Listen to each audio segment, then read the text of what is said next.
Hello and welcome to the Sour Popcorn Podcast. A weekly show regarding all things entertainment, including reviews.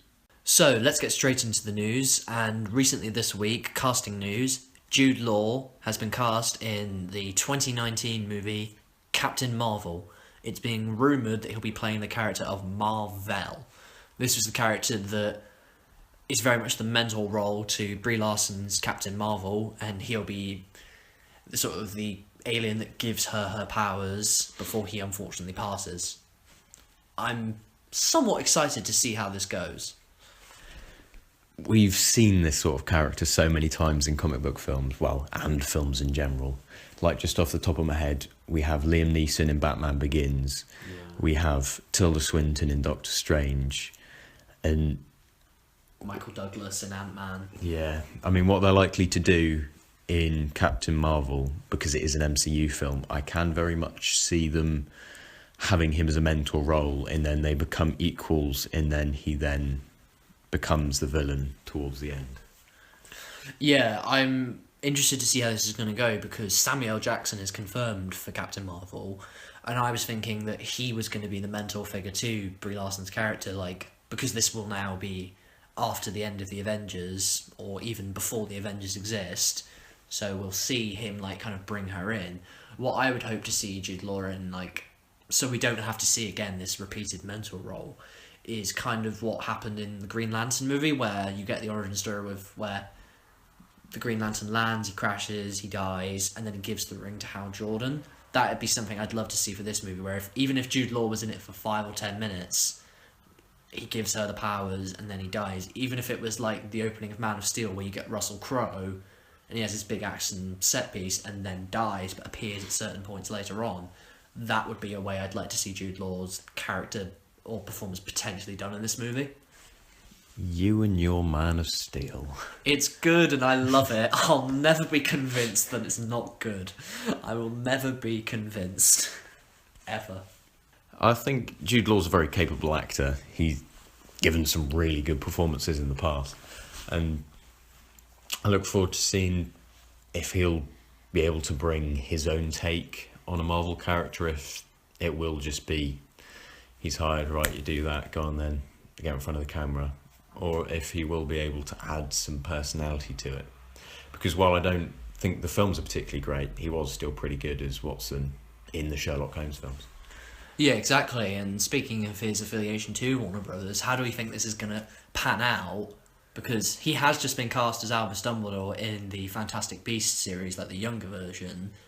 And of course, he's now going over to Disney to make a Marvel movie.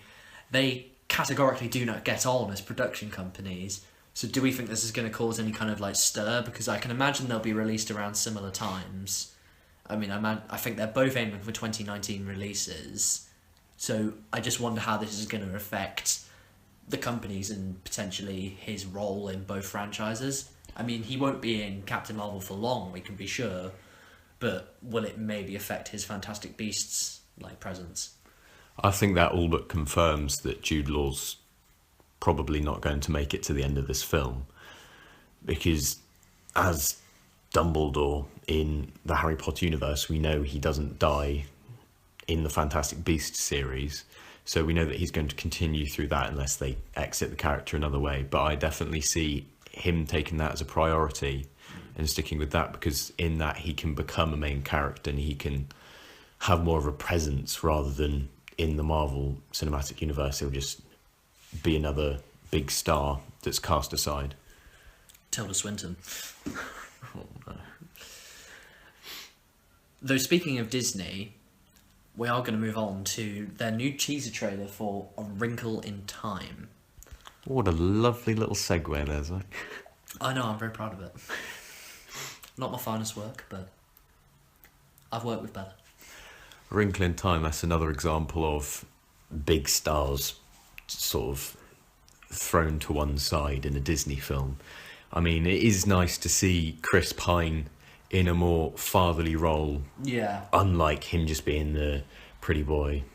And that sort of love interest persona. It is interesting to see what he'd do as a father, or if it would sort of be a similar character. But Yeah. I really like Chris Pine. He's proven himself to be an amazing actor and not just a pretty face. Yeah, he is the main thing that I love about the new rebooted Star Trek series. I love him as Captain Kirk. And because I don't think we're going to get to see him again as Captain Kirk, at least for a few years, I don't think we're going to get a Star Trek 4.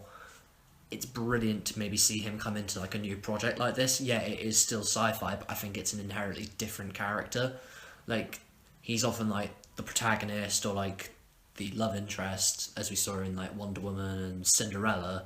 Whereas with this, he's got the chance to be something more. Like, I picture him very much as, like, as Jake has said, the father role, almost the mentor, and of course the entire plot is the girl trying to then find him.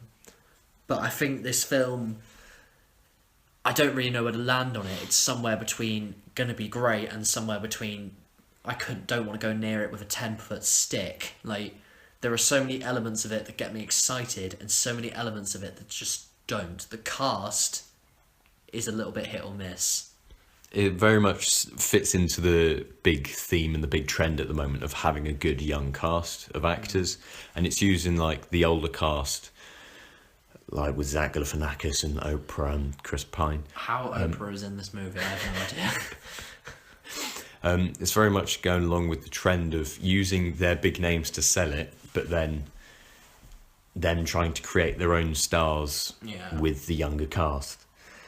And it looks very by the numbers and very like, oh, they're special. They're the most special kids to have ever specialed. Yeah. And It's feeling so John Carter for me. When I was looking at it, I was thinking, yeah, this is going to be another one that Disney comes to regret. John Carter was a similar sci-fi classic that was based on a beloved book, just as A Wrinkle in Time is.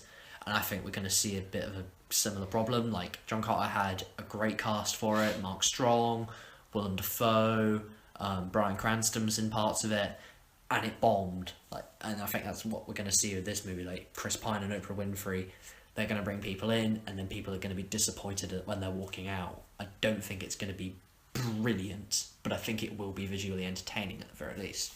I think John Carter would have probably succeeded if it had a big A-lister as John Carter, because he gives a really good performance in it. I like the actor. Yeah, Taylor Kitsch is great. But if it was, for example, Mark Commode's example is, if it was Tom Cruise's John Carter, then it would have probably been more of a success. But then obviously with the downfall of The Mummy, could be if they made that today and it was Chris Pratt, everyone and their mother would have gone to see it because everyone loves him. Then a lot more people, I think, would have come in to make that movie a success. And we're seeing a similar thing with this. There are some big stars, but there aren't those big stars. Like, everyone knows Oprah, everyone loves Chris Pine, but they're not big ones where you just have to get out to the movie and see it. It's not Tom Hanks. Like, it's not Robert Downey Jr. And that leaves me a little bit worried for, like, the potential success in this movie. Speaking of Disney, again, That's a lovely segue there, Jake. It's lovely. Thank you, I'm very proud of it. We've had a teaser trailer released for Incredibles 2.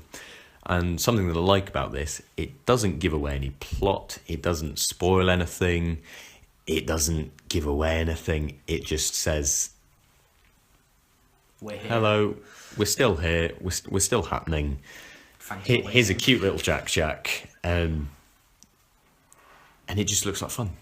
Yeah, I think the only things that you can come away from that trailer having plausibly indicated are the fact that Jack will be a heavy part of this story. I think a lot of the plot will revolve around him and him learning to use his powers, and the fact that they're retaining so much of the old movie. Like, the score is present, the voice actors are back, just even the logo, they've changed it so minimally so that everyone who enjoyed the original can come back and love this. I mean, it's exactly why they're starting this new movie, supposedly, literally where the last one left off, so we can feel as though nothing has changed. And I think this trailer certainly sells me on that. Like, it didn't feel any different.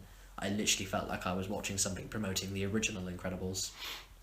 I mean, I'm not sure if it will pick up directly after the first one left off. Because... No, Brad Bird said it will be within that time frame. No, but they've already told that story in the video game where no one played that game.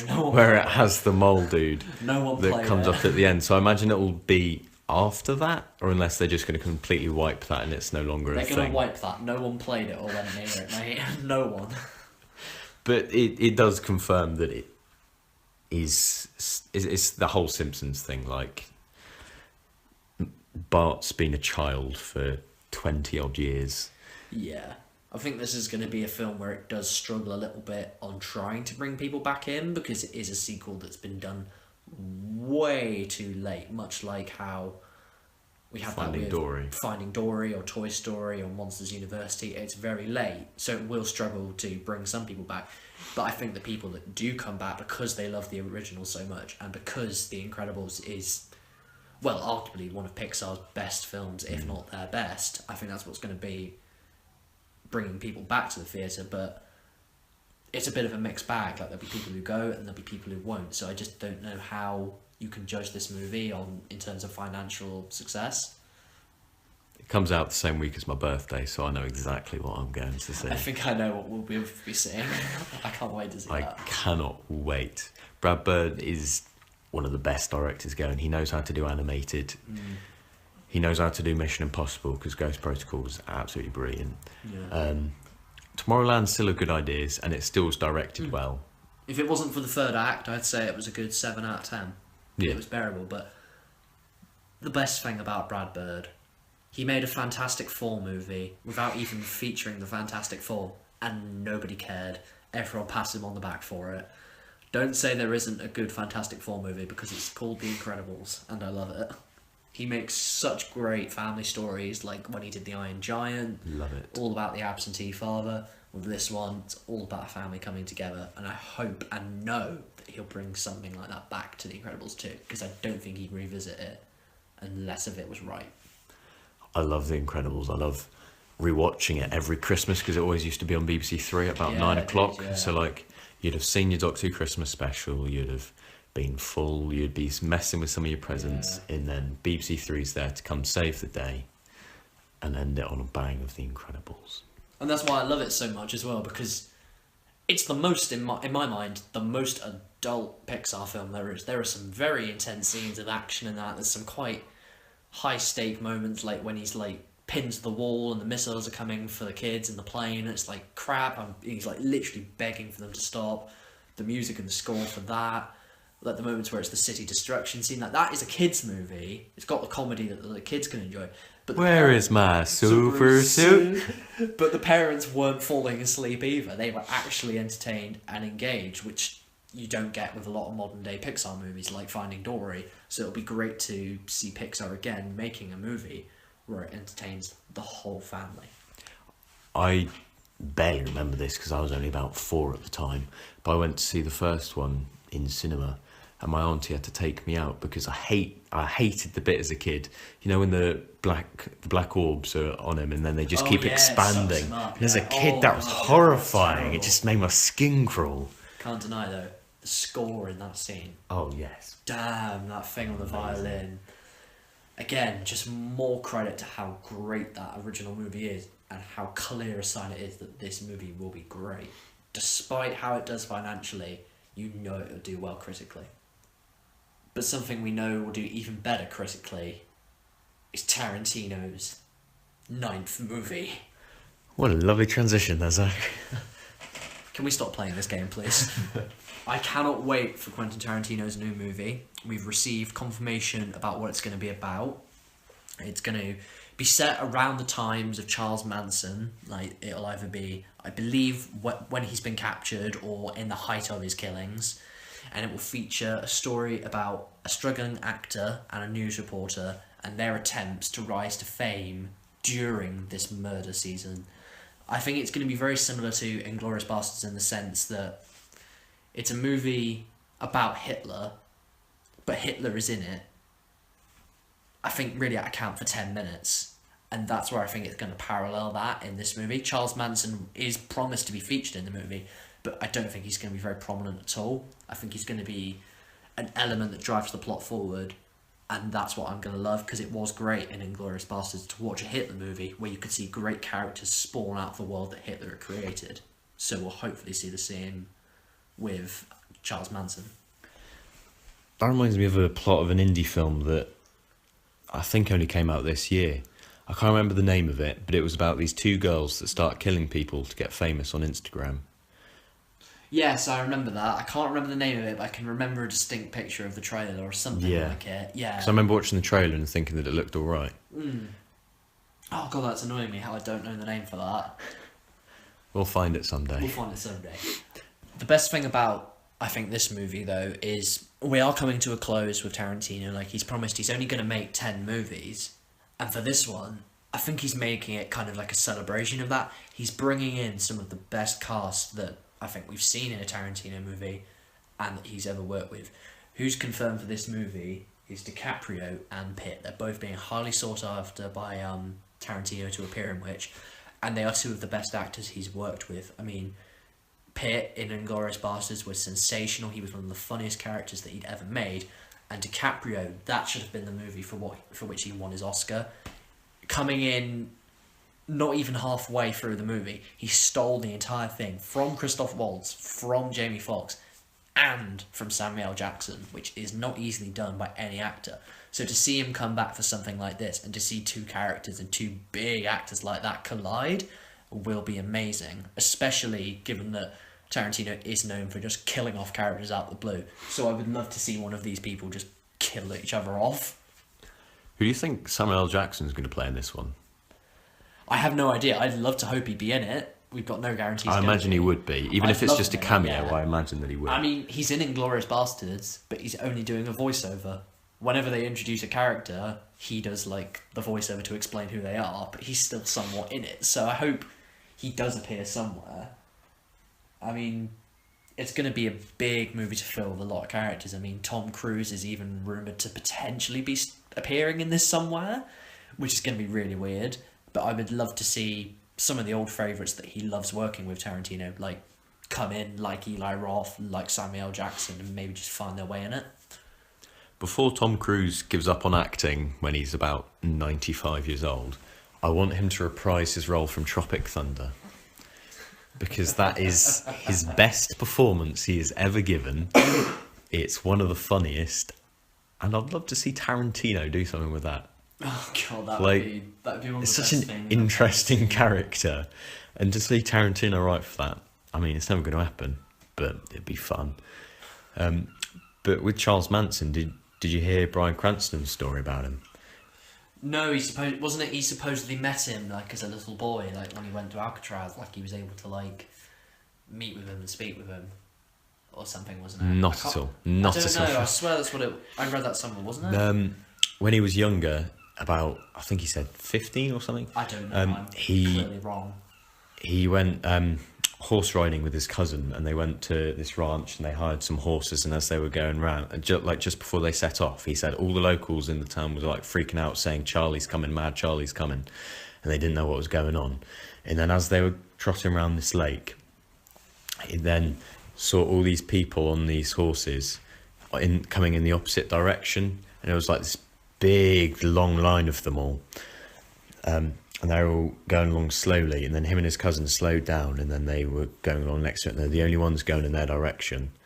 And then he just looked and made eye contact with this dude. Well, actually, no, I don't think they made eye contact, but he looked at this dude, and he was like, that must be Crazy Charlie. Because he was just slumped over, and he looked crazy with like all this feral hair. And then he just looked at him, and he said they came nose to nose, and then as soon as all those horses went past, he just went straight on. That's incredible. To think that was in like, I think he said it wasn't too long before he got arrested. Man, you just never know with some people, do you? And I think it's crazy. I think given that Charles Manson has recently just passed away, it is almost an interesting time to delve into like his mind and the ideologies of him. I mean, it was recently done on the most recent season of American Horror Story Cult, where Evan Peters' character was like hallucinating Charles Manson being in his head and like telling him things to do. and Evan Peters was playing Charles Manson, and I must admit he did even an amazing performance as Charles Manson. I fully believed Evan was him. So to see a masterful director like Tarantino come in and try and create like a character, even if he's only in it for 5 minutes, to see him try and create someone like that will be sensational. With Tarantino, this is another nice transition here. Stop playing this game. Stop. With Tarantino, he's recently commented on Netflix, and he's said that it's just given people so much content that they don't know what to do with it. And he says how he doesn't particularly like it, and how people start films and they never finish them because it doesn't grab their attention straight away. Whereas he says he liked the day of Blockbuster where you'd get 3 DVDs over a weekend, and even if you didn't get to the third one, you'd have still watched 2 DVDs because either the dude working in the store had recommended one, but because you had that investment in it, and because it was limited, you were then fully invested in it. And even if it was slow, it would then, you'd take your time with it, and then you'll be able to get and see where it goes. Whereas he said that it's sort of not ruining storytelling, but he said people have such a short attention span now that it's sort of a shame that there's so much at everyone's disposal that people just zone out of things rather than pay attention to it. I think there is an argument to be made, like, in favour of what he's saying. Like, certainly on Netflix, it is for a very particular crowd, and you can see that in the kind of content they make. They make, in some ways, for certain audiences, very kind of simple and by-the-numbers content, especially for some of, like, their original television shows. But I think you can argue against that. Some of the original films that they make, like just recently when they made To the Bone or Mudbound, and I mean, Mudbound was one of the best films that I've seen this year. It was so well done, and it caught me from the very start.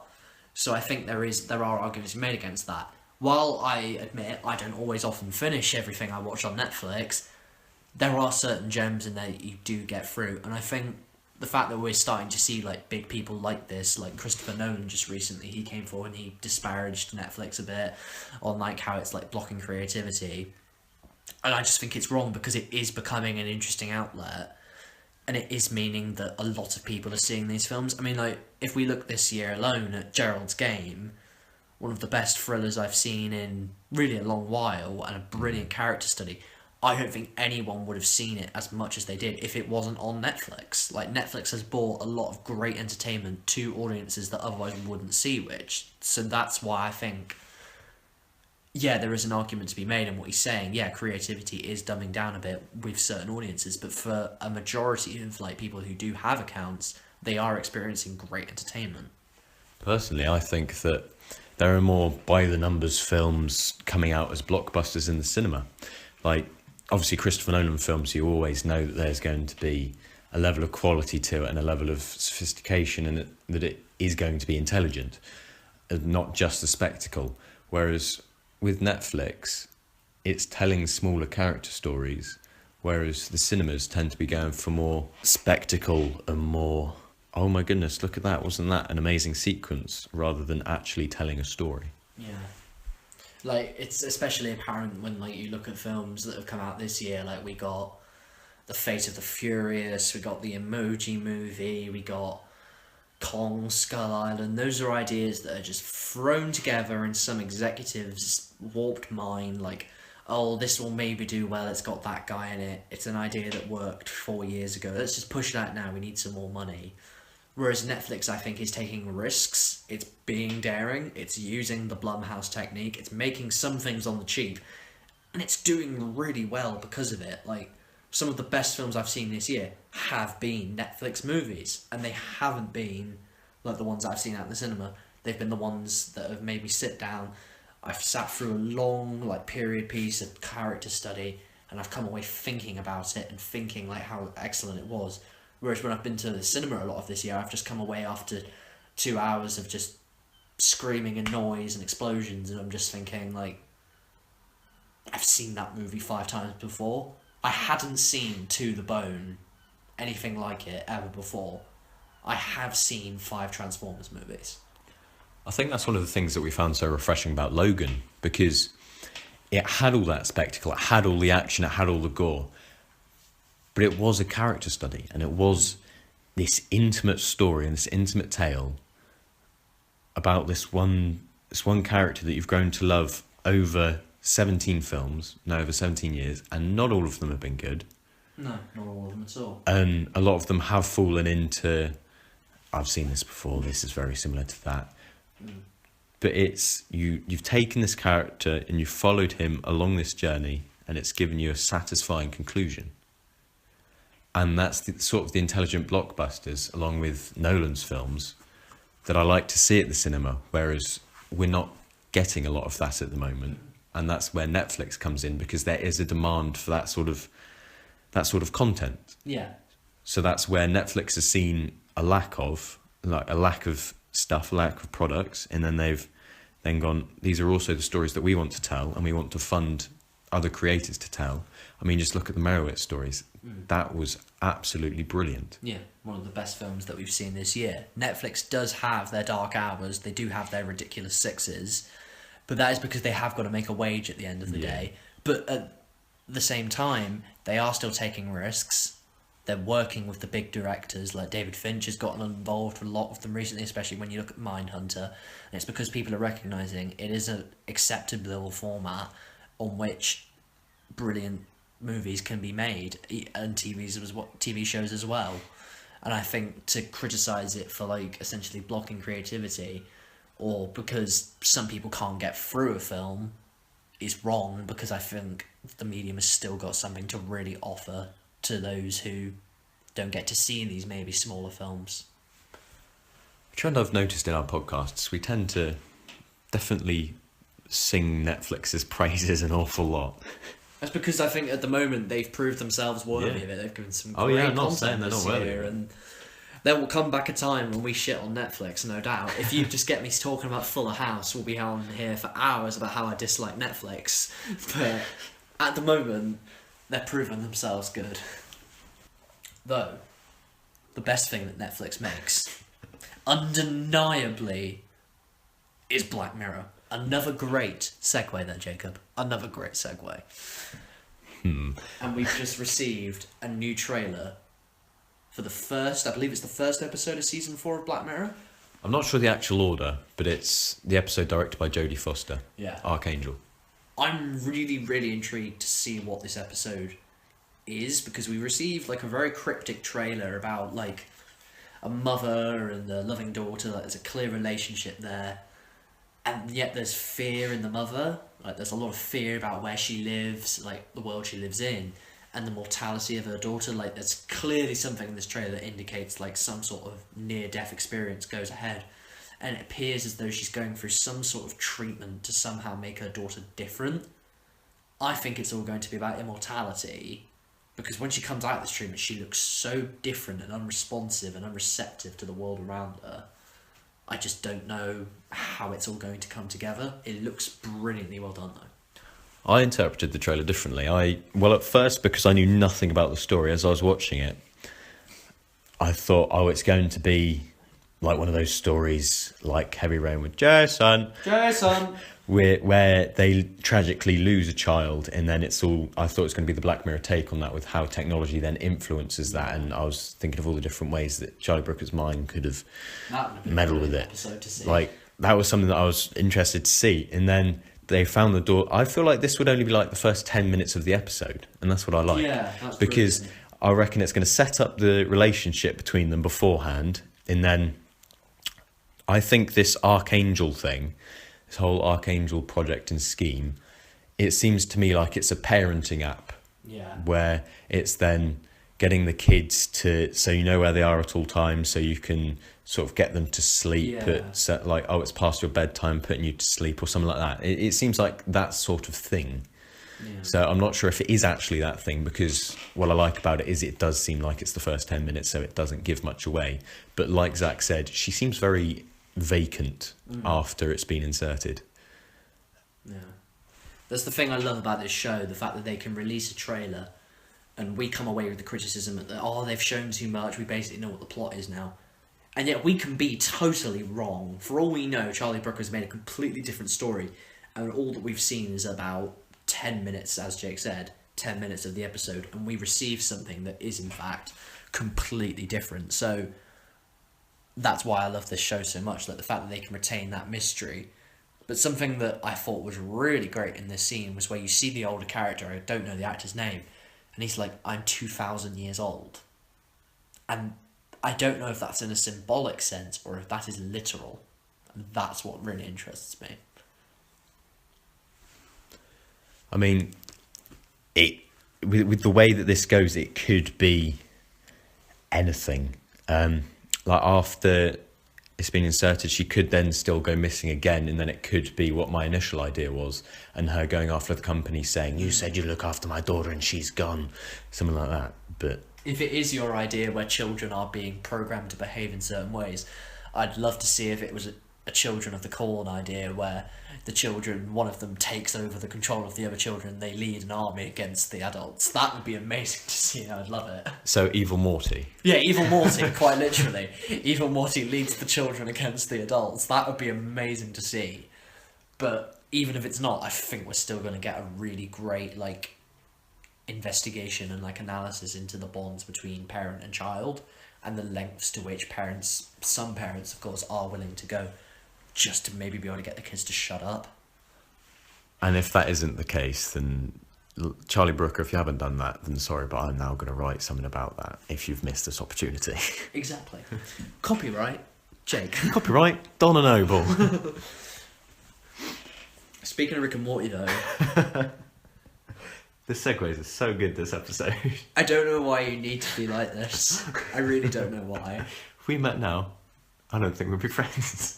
Dan Harmon has recently confirmed that season 4 of Rick and Morty will be 14 episodes. This promise was made last season, and it was stopped because they wanted to be able to get it out in time for the April surprise release on April the 1st. And that's understandable, but it did mean we received, as we said, a bit of a, in ways, lackluster season. We didn't get everything we wanted to see. So I think for them to actually give it a try this time, to really go for that 14 episode mark, is not only really daring, but incredibly commendable for how ambitious it is. I think that basically confirms that they aren't doing any Christmas episodes. Yeah, definitely. I mean, the amount of time it takes for them to animate Rick and Morty alone is nothing compared to how long it takes for them to think Rick and Morty out of their minds. Like, for them to write this alone is going to take them probably, I think, a good 2 years. I think it's going to be a long while before we get more Rick and Morty. But if it means we get more episodes at the end of it and we get great episodes like the Rick Lantis mix-up, I'm not going to complain about it. I prefer they take their time. Yeah. Speaking of a filmmaker that takes their time, Christopher Nolan, who we've just spoken about, he's announced that he's doing a 4K re-release of all of his films apart from Memento, and he's going to personally oversee all of the remasters, because something that he's done with all his films apart from Memento is he's filmed it on film. So that means that it can be a proper, if they go back to the negatives, they can do a proper 4K release of them rather than it just being upscaled. And I feel like Christopher Nolan, because he is overseeing it himself, he's not just going to let it be a cheap money grab and a cheap cash grab. I feel that he is going to oversee it properly, and he is going to see that it is done, because he is a master of his craft. He has a vision, and I feel that, I'm not sure what they're going to do with the special effects, if they're going to do that all again in 4K, but I doubt it. But I think it's going to be amazing to see certain ones restored to 4K. I mean, Interstellar alone, that scene where they go through the wormhole, we get that on your TV, and that's going to look, my eyes are going to just break watching that. It's going to be one of the most beautiful things I've ever seen. And the fact that so many people are clamouring for his movies to be done like this, it's a real testament as to how amazing a filmmaker he is and how loved his style is. Like, with every Nolan film you're watching, you know it's a Nolan film just because of the way it's shot and the way it's directed. It's a real testament to how much we love that. To see, like, that many films being redone in this collection. I mean, we've got The Prestige, we've got Interstellar, Inception, Dunkirk, Batman Begins, The Dark Knight Rises. That's at least 7 movies that he's dedicating shit tons of time just to get remastered. It really shows not only how much the fans love and crave his work, but how willing he is to please us. Like, if he's giving us this, it is literally Christmas. Just to even get one of these, just to get the Prestige in 4K is enough for my life. I don't need anything else. My wallet is going to absolutely hate me. Yeah, dear God, because there's no doubt in our minds that one day we will own all of these. Like, I already have all his films on DVD, and I'm slowly upgrading them to Blu-ray. But I'm going to stop. I'm going to get them all on 4K now. He is just a director that's worth every penny, whether it's going to the cinema, whether it's investing in like a good TV or a Blu-ray player or 4K TV, just to be able to see which, it is worth it, because he is one of the most incredible filmmakers of our time, and to see his stories and his films and like the characters and the like plots that he puts out there in the best format that you can, it's absolutely worth it in every sense of the word. And not only is he a good like visionary director with like amazing shots and amazing sequences and everything being so well done practically, it's also his stories of how he brings a narrative together and how he, like everyone always says, how confusing Inception is, but it still makes sense if you put it all out on a big whiteboard and you're there for God knows how many hours. You can figure it all out and you can link it all together, and it does all make sense. Yeah, it's what I did the first time I saw The Prestige. I went back with some notes in my hand, I watched it again, and I said, yeah, this is where this links up with what I was thinking. Yep. Spoiler alert, this is where you can see it is the twin. This is where you can see that is the clone. And it's amazing that all of his films have that rewatchability sensation, because whether it is like Inception, you want to go back and you want to thread together the story, or it's The Dark Knight and it's so sensational you just have to see it again because it is just so amazingly made. And it does really upset me that Memento isn't going to be made. And it's understandable, but yeah, it's upsetting. It was made for no money. It was him still finding himself and then saying to studios, look, this is the amazing stuff that I can make. Yeah. Give me more money, please, and I'll make more stuff like that. Exactly. But to see what we're getting being re-released, I mean, I never thought The Prestige was going to be one of them, but the fact that he's doing that, it's his most underrated movie. More people need to go and watch it. It shows he still cares. He really does. And that's the best thing. And it's a rare thing with certain Hollywood directors these days. But even rarer is a Deadpool 2 teaser trailer where he is dressed. There's so many other as transitions we could use. Dude, you know, I'm only a temp worker. I'm not very good at this kind of stuff. You know, in The Simpsons, whenever they go to Krusty Burger and it's the nerdy guy covered with the zits and he's like, I don't know what I'm saying. That's me. It annoys me how I go to The Simpsons rather than BoJack Horseman. Never complain about The Simpsons. But yeah, as we're saying, the new Deadpool 2 teaser trailer has been released. It was in no way what I was expecting. He is throughout this dressed as Bob Ross, a famous 80s painter. He's actually very relaxing. Yeah, it's like I'm watching an ASMR video, really. They put some of his stuff up on Netflix and it's just sort of nice to have on in the background, really. It's just nice, easy viewing. Although he's like uttering complete atrocities, like keep your dreams wet, I'm just gonna jack off again with my paintbrush, and like he's got a cock on his like paint palette. It's still really relaxing and quite beautiful at the same time. Like there's something about it where you want to laugh, but at the same time you just want to listen, and it's just so out there and weird that it gives nothing away about the movie other than when it gets to actual shots from the movie, and yet it's still got you really, really pumped for the movie.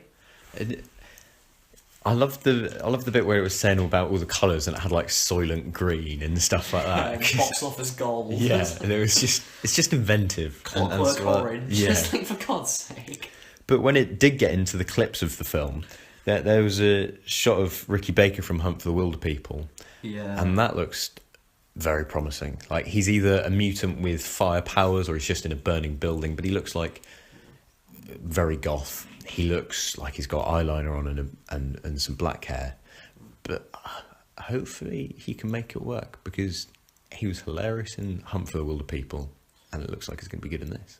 Yeah, I think it's something we're going to see in this movie, because the first movie was such a clear success, like box office and critically, that Fox is going to be willing to put more X-Men in this movie. I mean, like, we're going to be seeing Domino, we're going to be seeing more of Megasonic Teenage Warhead, we're getting Cable, for God's sake, so I think more mutants and more superpowered characters and people from the lore is a guarantee for this movie. Like, I think they'd be stupid to otherwise, because bringing more people in this is not going to give them a better plot, it's just going to give them so much more to play with. I just don't want them to be like, oh, this worked so well the first time, we're just going to chuck all the money at it and not know what worked about the first one. But it looks like it is going in the right direction, even though I am still salty that they lost the director. Yeah, I'm very salty that TJ Miller's no longer involved. Sorry, Tim Miller. Tim. TJ he's still going out. Sorry about that. I'm really upset that Tim Miller isn't involved, and that his restraint and clear understanding of what this movie should be is now absent from the project. But I think the fact that you've got Ryan Reynolds still involved is a good enough sign, because he just knows how these movies should be made, he knows what they should be like, and he knows the style of the character, because he is the character. I'm sorry, there's no one else who will ever play Deadpool again. It is Ryan Reynolds. So I think with him in that position, because he can walk and they can't make another movie, because he is now Deadpool. It's for that reason that I think he's going to have such control, and he can exert his will in certain places and know this is how it should be done. Although if Reynolds did walk, say, for whatever reason, I still feel that if they did recast him, there would be a lot of jokes about how it was recast and how it was just a cash grab. Job with it. They do a funny job. I think, like, if this film doesn't work, in the third one they'll make up for it, and then there'll also be a joke like, oh, we're just because we messed it up the second time, we're trying it again, something like that. I'd love it if they made this second one for shit tons of money and it was absolutely dreadful, and then they just made the third one so it was just something like really shittily filmed and it was just on YouTube. I would love it if the third one's just a remake of The Room with Deadpool. Yeah, but it's just Deadpool. It's just like... Oh my god, that would be so good. But every other cast member from the original Deadpool is playing a character in The Room. Hang on. Oh shit, what's his name? What's the Russian dude's name? Oh god. The metal one. Colossus. I thought so, but It just made me think of Anne Hathaway, and that made me sad. They would just be like, hey Colossus, how's your sex life? Oh god. I did not hit her. It's bullshit. I did not hit her. I did not hit Ajax, I swear, it is bullshit, I did not hit. How the hell did we get onto this? What has life come to? How do we end up here? It's come to a brilliant new Steven Spielberg trailer for The Post. These just get worse and worse. These transitions just need I'm making it my mission. Out. You've made me feel salty about it now. We've received the first trailer for Steven Spielberg's 2018 film, The Post. There's a story all about how the... It was 2017. I think it's 2018. Well, we won't see it until 2018. So. Yeah, always comes out late in the UK. I mean, apart from Disney. But yeah, this is a story all about Meryl Streep's character and how she's a New York Times reporter. I'm an award-winning reporter. I'm an award-winning reporter. I'm a Pulitzer Prize-winning reporter. And it's like, shut up. But, shut up! Be quiet, Lois Lane! Be quiet! Let Superman speak! Be quiet, Lois Lane! Don't speak, because then his upper lip moves and it just makes it worse. Right, we're going to have a fight in a minute. We're going to have a fight. Back to The Post, though. It's all about Meryl Streep and her willingness to leak secrets from the White House about the Vietnam War whilst facing government pressure and opposition to doing which. Tom Hanks' character is clearly her boss, and he's trying to convince her both to do it and not to do it at the same time. And Bob Odenkirk is also seen to be appearing as kind of a bit of a comedic role. Bit of comic relief, yeah. Yeah. But I cannot wait for this movie. I think it's going to be very reminiscent of Bridge of Spies, and that was a film that I loved, even though it's not Spielberg's best, I can admit. I did still really, really enjoy it. I thought Tom Hanks was amazing in it. That's because of Spielberg. And I think he's going to do the same with Hanks again in this movie, as well as with Meryl Streep. I think they're going to give amazing performances. I wouldn't be surprised if Meryl got some kind of Oscar buzz for this movie. I mean, the Academy loves giving anything they can to Steven Spielberg. Look at Bridge of Spies. So I think it'll be interesting to see this movie, but it also kind of marks the end of these serious films that he's been making. Like, if you look at his recent films, like he made Munich, he made Bridge of Spies, he made, of course, this, The Post. They're all very serious adult movies, and yet next year we're also getting Ready Player One. So I think it's going to be kind of a little bit of a swan song for this era in his work. Like, he's almost hanging up the hat and making these serious films so he can now return to the childlike wonder that he was made famous for with the likes of E.T. and Goonies, and he can make Ready Player One. He's just churning out films at the moment. Like, Ready Player One's coming out next year as well, I think. Yeah, it's 2018, Yeah. My most anticipated movie of 2018. And he's still doing them with such quality. It's not like he's just doing what Ridley Scott did for a time and just chucking them all out there. Not that I'm saying Ridley Scott didn't care, but Spielberg is so notorious and he's so synonymous with film, and he is Spielberg. He is the biggest director there. Yeah. Like, you can have your opinions of him, but you can tell that he is passionate about his work and he tries to make the best films as he can. And while this does look very by the numbers, I still feel like he is going to pull it out of the bag and still, if nothing else, still make an enjoyable film. And it'll be enjoyable in the sense as well, it's like, it's going to be such a well-made movie. Everything he does is just meticulously edited and crafted superbly, whether it's story, production, or like with the editing.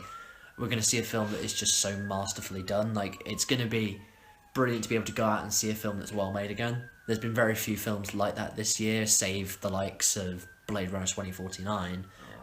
When you have to look at films like Baywatch, where they can't even get some proper fire effects, to see a film like this then come out, it's just a breath of fresh air, especially if it is near the end of the year, because we've had some real stinkers this year. To then be able to walk into a great movie like this, as we know it's going to be, is just going to be a real rewarding experience, and one that you often don't get unless of it is Spielberg. So, to transition into our Walking Dead news, we'll go from Steven Spielberg, who works a lot with Tom Hanks, and Tom Hanks's name, the initials of his first name to his second name, is T. Hanks, so thanks. And something that Scott Gimple was very thankful for with Thanksgiving the other week was that The Walking Dead's still going and that it made it to the 100th episode. So they're very thankful of that. And to show their thankfulness, they've announced that Morgan is going to be the crossover character for Fear the Walking Dead and The Walking Dead.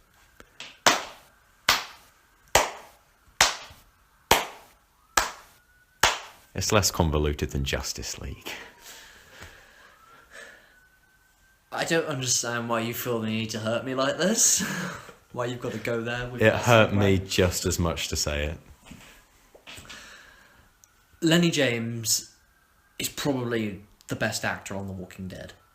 Oh, that's a very bold statement. When you look at the first episode, when you look at Clear, when you look at the episode with Eastman, it's undeniable this man has got sensational talent. And that is why I'm so excited to see if he'll come across into the Fear the Walking Dead. Because I think it's going to be quite clear that this is going to be pre-Eastman. This is going to be Morgan that is still not right in the head, that is insane, that wants to kill everything and everyone. And I think to see them encounter him, I picture him almost as he was in the episode Clear in Season 3, Episode 12, where he was a problem. He was almost a villain they had to deal with because he didn't know how to deal with anyone. I envision him being something that they, like a task they have to overcome, and then somewhere in the episode they reveal, oh, it's Morgan, and we, the audience, love seeing him, but the characters don't know him and they want to kill him because he's threatening them. So you think he's going to have the mask on again? I wouldn't be surprised if it was something like that. Yeah, like it's people where he doesn't want them, he wants them dead. Do you reckon we're going to find out how his son died? I don't think they're ever going to show that. I think it would be... I'd be really annoyed if they did show it, because I think that's one of the best things about that episode Clear, where he just explains how his son died and how he couldn't help him, and I don't want to see it put to film. I don't want to have to see that, so I think to show that, it's going to be actually quite limiting for the character, because you know you're just going to get an episode where it is just all him, just like, no, why didn't I save him? Whereas if we get another episode like Clear, we get to see that Morgan with his philosophy of, all I do is clear, all you do is die.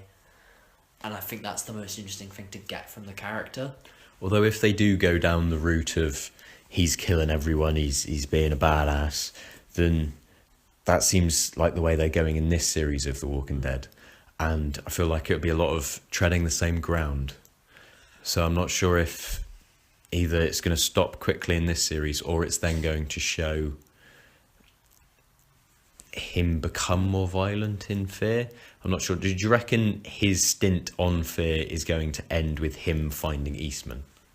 I really wouldn't even know what to say to that, because they're in different parts of the country at this point. We don't even know where Eastman was when Morgan met him.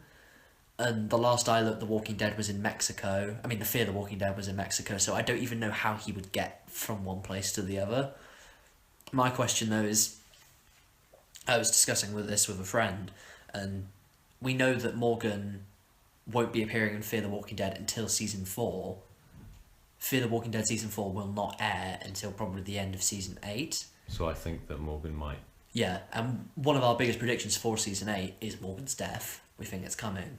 And I think it's going to be heartbreaking to then have to see Morgan die in the main show and then see him come back to do the Fear the Walking Dead. I think that might be a tactic on AMC's behalf, saying like, oh, we killed him, but if you still like him and you miss him, he's over there. Yeah, exactly. Like you can still go see him over there. Yeah. And then when Fear the Walking Dead, you'll love it. Yeah, and then it's also trying to get people to watch that. Yeah, exactly. And also, There's a reason they've put it on Fear the Walking Dead, not the regular show. And also, when Morgan then leaves Fear, it won't be a sad, like, sobbing scene. It'll be a nice little heartwarming. He walks off into the sunset. So then fans of the character are like, oh, that's a nice little conclusion. Yeah. And then it'll then lead into where... That would have been a similar thing if they decided to make the character Abraham. Like, we know he's dead, but if he does walk off into the sunset, we know where he's going, and we know he's somewhat got a bright future until his unfortunate death. So I think that will be something that will work well, but I think it will still be a little bit of a sour taste left in our mouths if we have to see Morgan come back like that for literally an episode and then disappear again, especially seeing as how Lenny James was literally there at the beginning. It would be sad to see his final performance as the character essentially on another show. That one of the characters that I did want, especially now he's no longer on the show, was Glenn, because he's been Glenn in the comics. Yeah. He's been, obviously it wouldn't fit in the continuity of the show, but if they can manage to make it work with Morgan, I can imagine they can make it work with Glenn. Yeah. Like if they just say it was while he was in a coma or something. But they did it with the Telltale game. Yeah, but he's the one that weaves in and out of all of the Walking Dead universe, like the game, the comics, the TV show, He's in everything. And that's sort of one of the things that I feel that Fear's missing, and that saddens me because I miss Glenn. Though, let's discuss the actual Walking Dead episode. We'll now move on to our review for The Walking Dead Season 8, Episode 5. I really enjoyed this episode. It was a character-driven episode where it was a lot of dialogue, and that's what I like, because it wasn't action-heavy, and while there was action to keep people interested, it wasn't the main focus. The main focus was sort of teasing at Negan's backstory to then get people excited for the flashback episode later in the series. And it was also an interesting dynamic between Negan and Father Gabriel. That's what I loved about the episode. It's like, it's kind of returning to that smaller scale. Like, the features of the war are still present. Like, there's still discussion about the sides they're on. There's still the ongoing things with like Rick and Daryl and the fact that they're on opposite sides. Yet this was still an episode where they could kind of return to the small format of where it's people trying to survive zombies. Because in the entire episode, it's Negan and Father Gabriel trapped inside a crate where there are zombies outside, and then they have to fight through it. And to be able to see like such great character studies and like really great conversations between the pair, especially with some amazing scenes from Jeffrey Dean Morgan, like I didn't think this was a pairing that would work, and yet it's become one of the most memorable ones that I think we've seen this season, probably even last season as well. This episode proves why Jeffrey Dean Morgan gets the big bucks, because when it calls for it, he can definitely bring out a performance that emotes, that gets a reaction from the audience. It's a real testament to how great the flashback episode for Negan is going to be, because if we can kind of see these chops, like that quieter man, that less threatening man that we somewhat saw in this episode, it's going to be sensational to see, because to me it's the best thing that The Walking Dead's made, that an origin story for Negan. Like that really short comic series that they gave was brilliant, and although they're making some changes to it for the big screen, to see it come alive on there and with the right actor doing it, it's exactly why Jeffrey Dean Morgan is so great. I think it's also brilliant as well because we got such great side narratives for this episode as well. Like, it was really great to see the Saviors kind of come undone as a unit. Like, we've seen them at war with Rick's group and like the Kingdom and the Hilltop for nearly about a season and a half now. We've seen them lose lives, but this was the first time where we've ever actually seen them weak, because they haven't got Negan there. Like, there's that brilliant scene where the workers are coming up the stairs and they're demanding, it's like, we're not going to stay down there, we're starving, we need help. And you can quite clearly see Simon does not know what to do. He cannot control them. Dwight can't control them. Diane's only response is to shoot one of them and yell, "I'm Negan." And then when he comes in at the end of the episode, it just shows the masterful commanding that this man has. The fact that he just whistles and everyone kneels.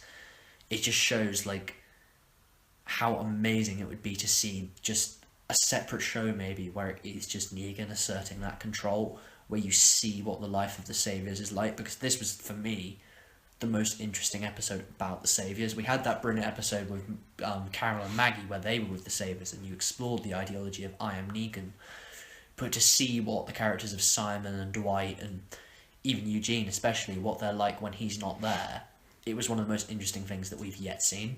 Something that I would have found very interesting, actually, thinking about it, if they had the crossover character as Negan, and then it shows him, obviously it'd have to deviate from the comics, but it shows him creating the Saviors with the group from fear, and then how they then slowly depart from it or move away from it, and then the story then moves on. But then you can see how it started off with good intentions, and then it then only became the villain because we looked at it from this different perspective. Yeah, exactly. And I love it when Negan reminds Rick that his group killed his people while they were asleep.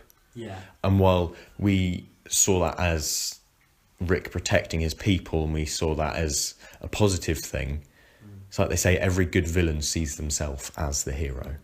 Because in ways Negan is a better character. Like, I'm not saying in terms of quality, I'm saying in terms of morality. Like, the governor was just, I'm going to kill people, I'm going to take your shit. Gareth was, I'm going to kill you, I'm going to eat you. The Marauders, they were like, we're going to kill you, we're going to rape you, we're going to do whatever we want to you. Whereas Negan is like, he respects human life, he's against rape, he sees people as a resource, like, they're not objects, like, they can be put to work, they can achieve a function, there is still something to them. And he kind of cares, like, there is something behind that character, and it's why he is the best villain for the show, because he isn't just the one-dimensional bad guy. He is a man who has been through so much and has experienced this, and that's what we saw with Gabriel, and we'll see with the flashback episode how far he's come and how this can still be a good character, especially when you see in probably seasons to come what he does to the Whisperers. And one of the things that I liked, especially in this episode, he said that he does like to kill, but only specific people. Yeah. And like, that's why he did take Abraham, because he saw that bit of resilience, so he did it to prove a point. It's like, yeah, they said in the at first episode when they met the Saviors, like when they turned up on the bikes, like, your property belongs to Negan now. They make the point, we're going to have to kill one of you, It is only one of them. You can imagine in an alternative world where they never met the Saviours until now, and it just happened to be Negan turning up at their gates with a whole army. He is fair in the sense of, I will leave you half of your stuff, I will leave you alive, I will give you protection from the Walkers, which is something they don't give enough credit to in the show, because there is an actual function to the Saviours. There's a reason they're called the Saviours. And he does say, I'm only going to kill one of you to make a point. Only one of you has to die. I don't have to kill everyone in all out war like you want. So there is that to him, and it does just kind of show how he is this character that I don't want to say isn't wholly bad, because he is fucking evil, but is changeable at the very least. And I do think because this show does like to change a character on the daily, like suddenly Rick's all into killing everyone, then next series he's a pacifist because of Carl getting shot in the eye or something like that. They do like to then suddenly give people a sudden change, and then people are like, oh, that's a bit, oh, okay. And I can see in a couple series when they start to run out of ideas with Negan, I can see them then having him as this more moral character, and then maybe even after Alexandria's gone and after the Saviours have gone, when he just joins the group and they need to find another base, I can see him maybe becoming the moral compass of the episode and then sacrificing himself. This is where I wish you were up to date in the comics, because you could read the whole prisoner storyline. You could see what he does to the Whisperers. You could see what happens to Lucille. You could see how the character changes, because it is completely right what you're saying. Like, he does become that different man. Whether it's all on the surface, we don't know, but there is a definite change within him. But something we have also got to address, Gabriel's clearly going to be killed in the season finale. He's clearly been bitten. There's no other reason why he's sick. Do we think this is a stupid decision? Because to end your season on the death of a character is what this show does best, but to end on Gabriel, is that maybe the best step forward? Do you mean mid-series? Mid-series, yeah. I mean, he's definitely going to die in the mid-season finale, but is Gabriel the best choice to make? I feel that because they didn't confirm it was a bite, that it's too... No, but I think that because they did create that sort of mystery about it, that it's too obvious for him to be bitten. I think he is. I think they're just keen to, like, do something just to fill the void with the mid-season finale. I think they're going to say, we haven't got Lot. He's going to be one of the characters that maybe goes out amongst the many. Or, like, is that final wedge that drives just everyone against Negan. Because he is a character that has touched people from multiple different communities. Like, he's been with Carol, who's with the Kingdom. He's been with Jesus. He's been with Rick, of course. And I think he's something that unites all camps. I think if he has just been bitten, then why didn't they just confirm it? Because it's too obvious that he's been bitten, if they are trying to create a mystery about what's happening to Gabriel. And it's a character that you don't care enough about to have that mystery around. Like, he's a good character, don't get me wrong, but he's not, like... He's only been around for about 2 seasons. 3. It was series 5 when he came in. God, yeah, we are getting on in this show, aren't we? I personally do like the character, and I personally do sort of respond to him, because just seeing how far he's come alone from being the cowardly person who wouldn't let his congregation into the church, and then he heard them all die. Like, how tragic and horrifying that is, to then contrasted with where he is now, where he didn't know if he was going to be safe. He thought he was sacrificing himself to then go and save the dickhead himself. Dickhead himself. But it's just that sort of character development that I love the show for, and that I keep watching for. Yeah, don't get me wrong. Gabriel is a brilliant character. I really enjoy him, but he doesn't have the weight of a character of maybe like Daryl or Morgan. He isn't one of those characters that you instantly... Then everyone's talking about the mystery of really, is he bitten or not? And if you've got to kill someone for the mid-season finale, it creates enough of an impact, because while Gabriel is great, he's not that level. And I think it's going to be a bit of an anticlimax if they don't end this mid-season finale with something other than just his death, because he isn't that big a character, unfortunately. Something that it upsets me to say it. A point that James Gunn made on Twitter a while ago was the biggest stakes a show has isn't the death of characters. It can have other things, and that's something that I would like to see from Walking Dead. Yeah, like, exactly. if it ended on not necessarily a cliffhanger, or not necessarily if its big mid-series ending event was not a character death but something else. I mean, like, if we look back to, I think it's almost nearly every season finale since maybe the mid-season finale of season 5. Like, if you look there, it was the death of Beth. Then right after that was Tyrese, the premiere. Then it was the death of the abusive husband at the end of season 5. The start of, I mean, the mid-season for season 6, it was Jesse gets killed with Deanna. Then it's, we don't know who Negan killed. Then you find out it's Abraham. Then it's Sasha. And then it's just, it goes on and on and on. And it's a shame that they have to make that the season finale for nearly every series. Because you start to think, right, who are we culling off this series? And it's like, it does make you crave more. And the viewing figures reflect how, not formulaic because the episodes are different, but how the overall series is formulaic. Because the premiere always gets high ratings, the mid-series finale always gets higher ratings, so does the mid-series premiere, and then the actual finale, because people just zone out because it has become this predictable. Whereas in the first series and in the second one, you didn't know when people were going to die. It was happening left, right and centre. It's become, again, the premise of the show is completely lost. It was the original premise of the show. Anyone can die at any moment. And people did, like, Otis died out of nowhere. Like, Shane, no one was expecting him to go the way he did, but he did. That was such a beautiful way for the character to go. Yeah, Ed, the abusive husband, season 1, he went out of nowhere. And they've lost that now. It has to become an episode-defining moment. I think this is where the trend started in season 3. And now it's just become a staple that they can't seem to ditch. Because while they can be done really, really well, the death of Beth still kills me to this day. It's just becoming very formulaic. And we do need those smaller episodes where people do just die out of the blue.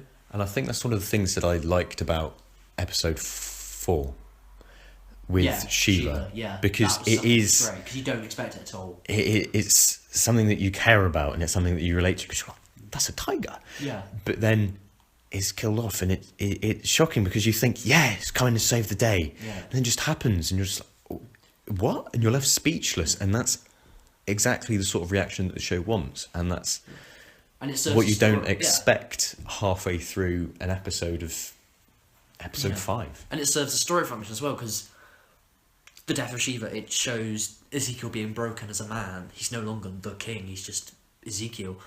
But now all the deaths have just become means by which to end the finale or to get in the viewers. Like, they no longer serve story functions anymore. Yes, there's the grief, yes, there's the reason to go to war because of these characters' death, but they don't serve a purpose to show the individual analysis of what the character is thinking after that. It's just, oh, what can we do to bring in the viewers? Let's kill off one of the characters. That's also another thing that I liked about that episode is they killed all of the kingdom's soldiers, pretty much. Yeah. Like, they left it in ruins, and while none of them were particularly main characters like the kid was last series with Morgan, that loss was still felt. yeah. Like the shot where they all the 3 of them just walk back in. Yeah, you can just see it in the people's eyes, and you can see it in Ezekiel's. It's like, God. All in all, this was a fundamentally enjoyable episode. Yeah. Looking forward to episode 6 tonight. It should be very good and interesting to see what happens.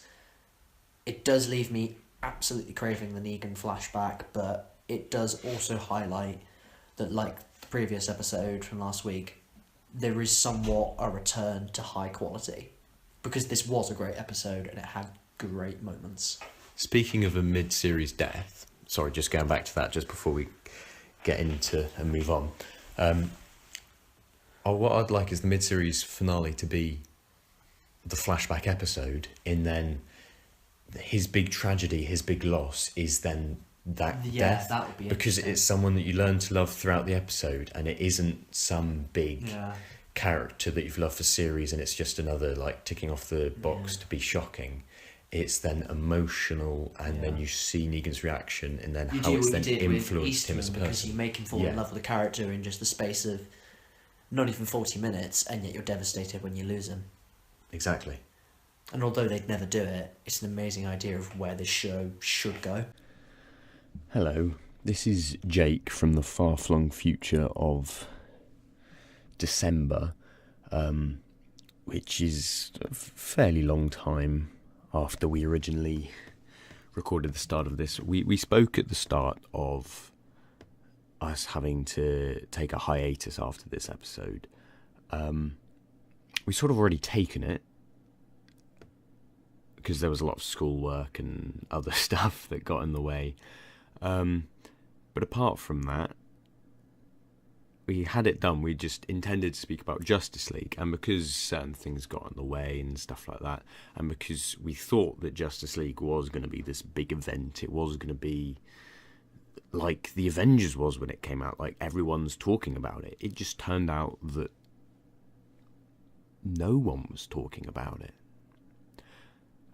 Zach never actually ended up seeing it because he's a naughty man. But I've been the one tasked with telling you what to expect. Like, if you actually do end up seeing the film, it'll be on home release now because it is out of theatres. So this sort of feels quite redundant. But let's get into it. So, from looking at the box office numbers, it doesn't feel like a lot of people have seen this, and in a weird way, I sort of like that not many people have seen this, because, like, quality of the film aside, well, that's sort of one of the main things, is this film isn't very good, and I'm glad that it's one of these films that sort of feels like a filler film. It's their big team-up film. It should not feel like a filler film, but it does sort of end up feeling like a filler film. And I'm glad that it's one of those that was sort of thrown under the bus and people actually said, no, we don't want to see this. Because it doesn't do anything new. And while people are saying they think that this is the superhero bubble of films that's burst and it's coming to an end, I don't think that it's going to come to an end until at least after Infinity War at the earliest. Because I feel then if we do get a satisfying conclusion, people will be like, that was nice, that was fun, but now I'm ready to move on to something else. Because there are always trends going on in film and everything. There are trends going on everywhere. And at the moment, as a culture, we're very obsessed with superheroes, and everyone's always talking about when the superhero bubble's going to end, and I feel that the earliest that it's going to end, I don't feel like it has done already because of the sheer hype that's coming for Infinity War, but I feel that if it does come soon, then it will be after that, and it sort of hinges on Ant-Man and the Wasp, especially for Marvel, to see where they can actually take it after this big event. But Marvel aside, it surprised me how poorly this film actually performed, especially coming off the back of Wonder Woman, which was a big success for DC. Not only critically, people were praising it to be the best film in the whole DC cinematic universe, but also financially, because I don't think it was the most financially successful for Warner Bros, because I think that was Batman vs Superman, but it still did incredibly well, being very profitable for them. So, getting into it, what to expect with Justice League, and the biggest warning that I can give anybody is a very bad CGI'd upper lip for Henry Cavill. This confuses me for a number of reasons. They've created so many amazing visuals with CGI and so many amazing different worlds and concepts and things that you wouldn't be able to create practically. But an upper lip doesn't seem like it would be much of a problem. So essentially what happened here behind the scenes, if you didn't know, is Henry Cavill was filming Mission Impossible 6, and he had to grow a stash for that. But then there were obviously reshoots with this film for a multitude of reasons. And there was a whole dispute on if he should shave it between the two studios. So they ended up saying, no, we'll just CG it out. It'll be fine. But it wasn't fine. It's very noticeable, and it definitely takes you out of the film. And it sort of raises the question, there are Snapchat filters and lenses that can do the exact same thing. and not look terrible, or at least as bad as this, because the opening shot is sort of found footage. It's from the phone of a civilian, and it's supposed to be this nice, tender moment, which it is, except you're just distracted by his upper lip, because something seems off. And sometimes it's like with Grand Moff Tarkin in Rogue One, you're sort of not sure what it is. Except in this one, it's very pronounced, it's very prominent. And one of the advertising campaigns along with this film, one of the tie-ins, I found to be quite funny, because it was a shaving company. I thought that was quite ironic. But if you do see this film, it is one of the most forgettable ones you've ever seen. I forgot it existed, and I'd seen it until I remembered that I had to record this. And also I've seen tweets about, like from Houston Productions on YouTube, he said that when people say a film's forgettable, he doesn't understand it because he remembers every film he's ever seen. But then he forgot about Justice League. And I was reading through the replies, and so have a lot of people, because this film doesn't try and do anything new. It doesn't try to reinvent the wheel. And not every film has to do that, because sometimes it is nice to just have a standard film that, like, not every film has to be something that completely rewrites everything, but it still has to do something. This film felt so standard, and that's a shame, because these are some of the greatest and most iconic characters to ever be brought to film from comic books. They're pop culture legends, and they've just been resorted to this. It doesn't feel like a big event like it did whenever any Marvel film comes out, but especially the Avengers ones, because they do the right marketing, they do everything, whereas here, I feel like they had the marketing going for, I think it was a month before release, with like the actors on chat shows and doing interviews, and it sort of felt like it didn't build up to a release. It wasn't like the week before where they're on Graham Norton and it's building you up. It just sort of felt like, oh, they've started interviews for that, and then it never felt like a big event when it was released. Another thing that put me off of this film is the way they've treated the pre-existing characters in this universe. And I hate comparing the two, but I'm going to be doing it a lot in this. Marvel, whether you like their films or not, always stick to character, because while they're known to have weak villains, they're known to, oh, it's another world-ending plot, why aren't the Avengers called? They're still known for being loyal and faithful to character, because that is what they've built up, and that is something that I feel like is very important to Kevin Feige, and he wouldn't just, for a cheap moment, completely undo a whole character's backstory. He wouldn't allow them to lose who they are for something.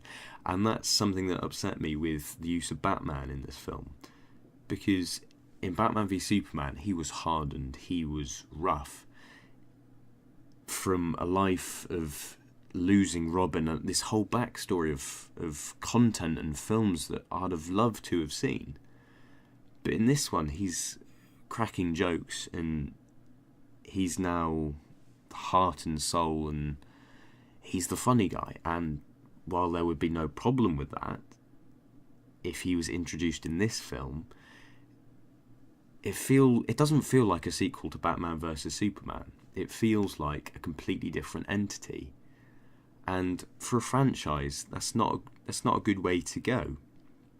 It just doesn't feel like it doesn't feel natural. Like, if it was in a character arc, then it would be brilliant, showing how he was tough and hardened from all these years of fighting crime and all these villains, to then actually going back and finding a lighter side. Maybe even if it was at the end of this film, he then sees, oh, like the cliche parts of, oh, it is good to have friends around, it is good to have laugh. But it just, from the beginning of this film, he was funny, and while all the jokes didn't land, there were still funny moments. This felt like a Marvel Justice League film. Like, they'd taken the criticisms from Batman vs Superman and listened to the people that just said, it's too dark, we want another Marvel film. And so they took that, and rather than There was a way of turning this into a funny and more light-hearted affair than Batman vs Superman, and still have it work without it feeling like it is a completely different character. Like, they introduced the Flash, and in this, he is a funny character. He is comic relief, and so's Aquaman in parts. And they could have worked with that, I feel, a bit better, and had some of the comedy actually bounce off of Batman from them trying to crack a joke, and then like in the comics and also in the animated films, where they try and crack a joke with Batman, and it's his unwillingness to join in and take part, and his seriousness at all times that can sort of add to a joke. And I feel like it's the sort of right writing and right circumstances that can actually make that funny. And here they tried to turn him into Iron Man. Like, there's a tense moment. I'm not going to spoil the film. There's a tense moment, and then at the end of it, instead of feeling the impact of it, Batman just makes a joke. And it feels unloyal to the characters that they've already set up in this universe. And some of the new characters that they had in, like Cyborg, they gave him nothing to do. And I could see the actor I think his name's Ray Fisher. I could see him trying to give a good performance, and he did give a really good performance, and he worked with what he had. But it never felt like he actually had anything to do or a reason to be there. It felt like they were going to set up something that they could explore and could be interesting, but then they were like, oh no, we have to take that out because of this. And there are so many clips from the trailers that aren't in this, and while that's fine, that happens in many, many films, it feels like they robbed anyone in this film of any actual character development. I was trying to think about it, and I don't think there was any character that was changed from the start of this film to the end of this film, character-wise. Like, not just talking about being alive or dead, that sort of thing. I mean, from who they are, apart from, well, I mean, who they are in a natural way, rather than it just being completely changed for a lighter toned film. And something that also very much stands out, and I feel is a very common complaint, is the team up doesn't feel earned.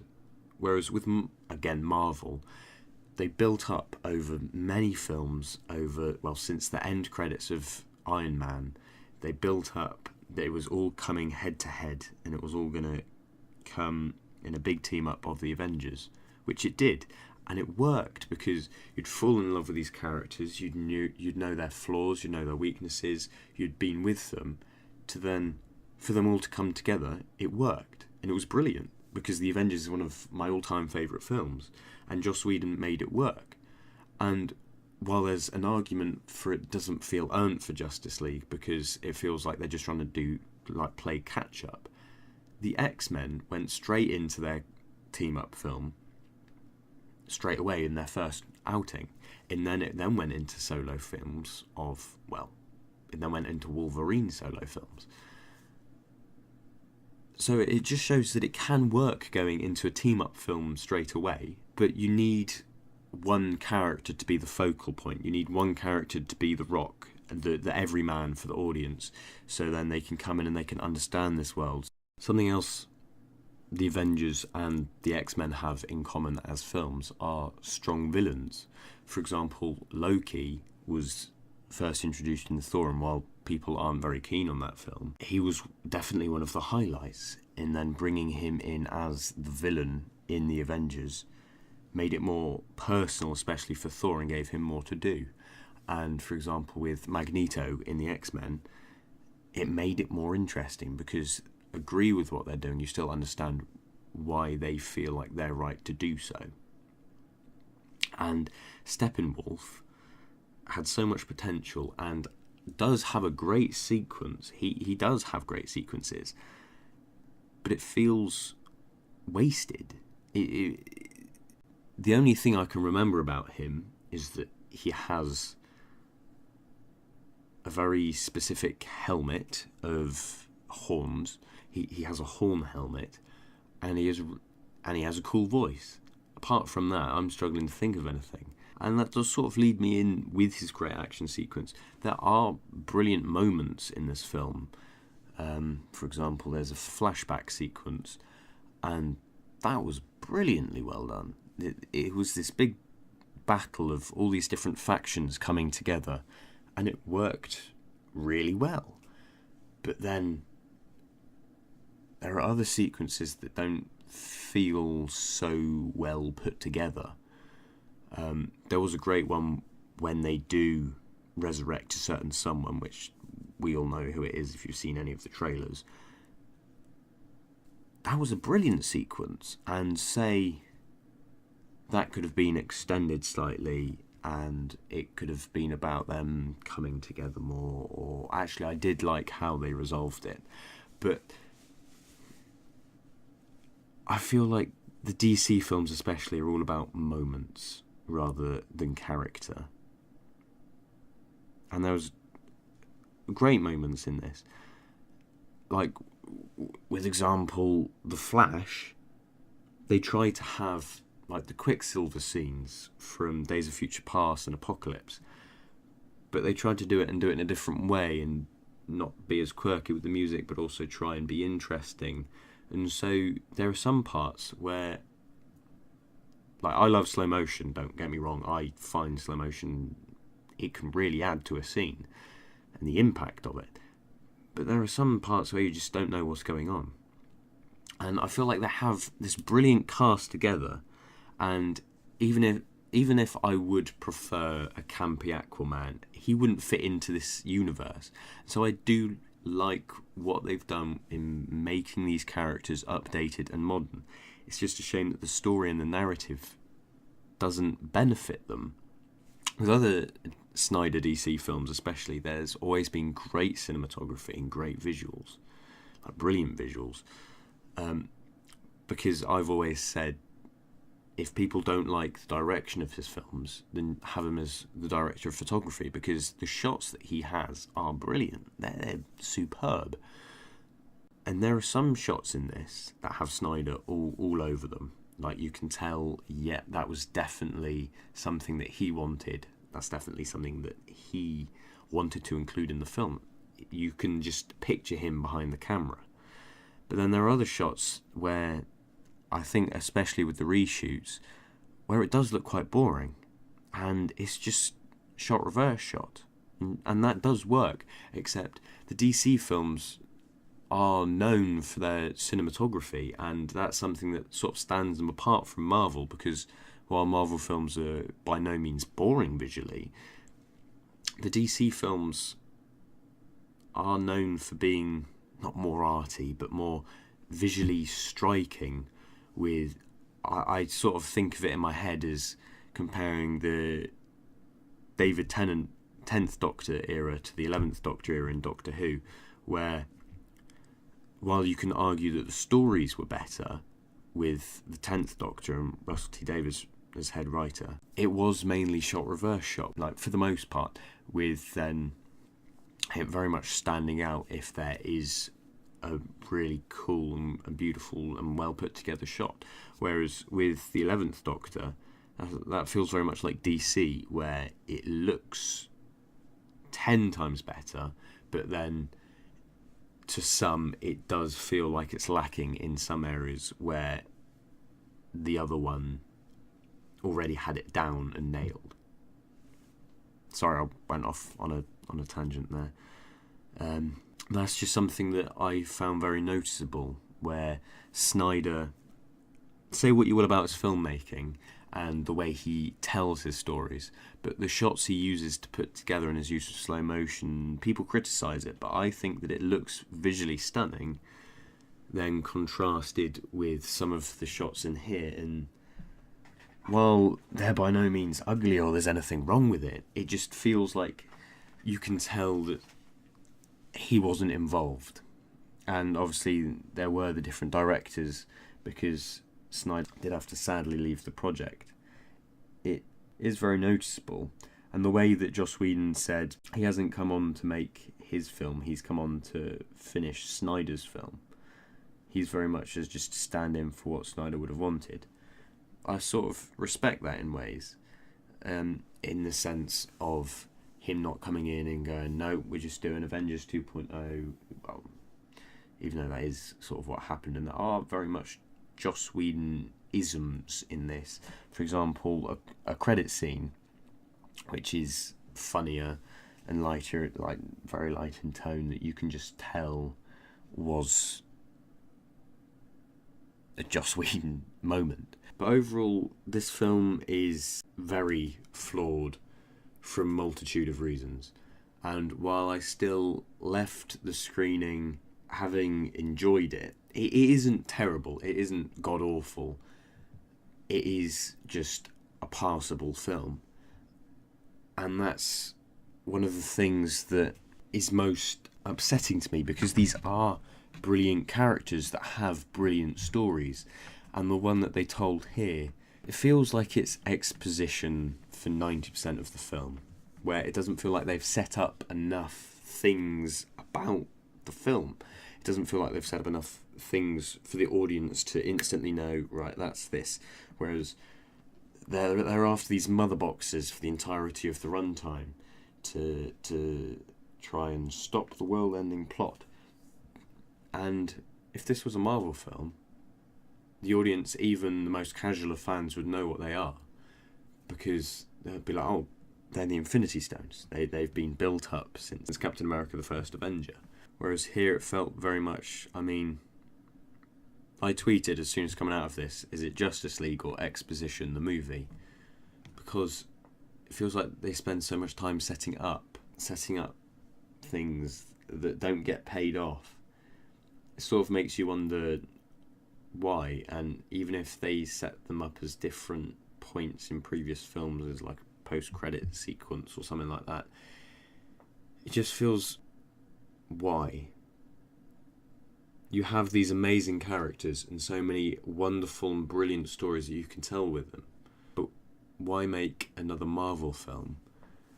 And if you are going to make a Marvel film, better, and be like, right, so this is what they're doing over there, we're doing something like that, we're light-hearted, we're funny, except we have this and we're better at this. And then I feel like it would have worked more as a film, rather than, it feels like with the whole cinematic universe, with the whole DC films at the moment, it feels like they're just playing catch up to Marvel, and Marvel's just completely owning it, which they are. Whereas with Man of Steel, it did feel, for as many problems as it had, it did feel fresh, and it didn't feel like it was trying to hold the entire weight of a cinematic universe on its shoulders, which every single one of the DC sequels has done ever since then. It feels very much like DC are trying to rush in and be like, huzzah, we're just as far as Marvel are, we're doing this, we're doing good. To conclude, I would like to say that I am envious of Zack for not having seen this film, because ignorance is bliss, and he's waiting for the inevitable Ultimate Edition or the director's cut that will be out with the Blu-ray and the DVD. And that's what I saw.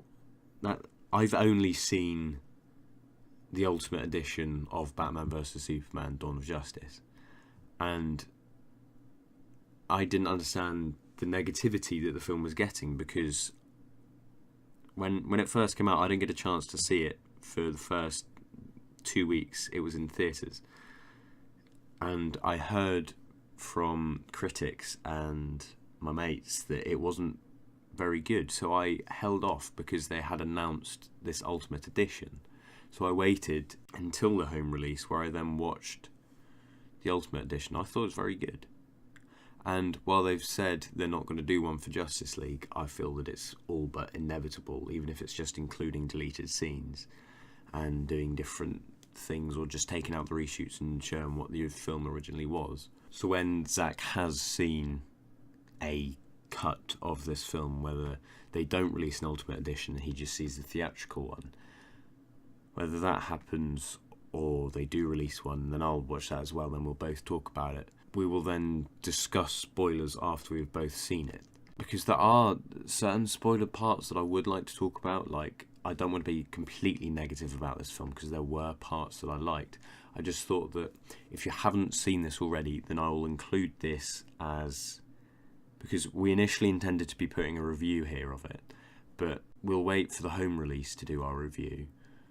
But I just thought that I'll do a spoiler-free, or as spoiler-free as I can, just what to expect about it, because I know it's out of cinemas now and it's been a while, but I still feel like some people may want to know whether they should buy the DVD or they should see it at all.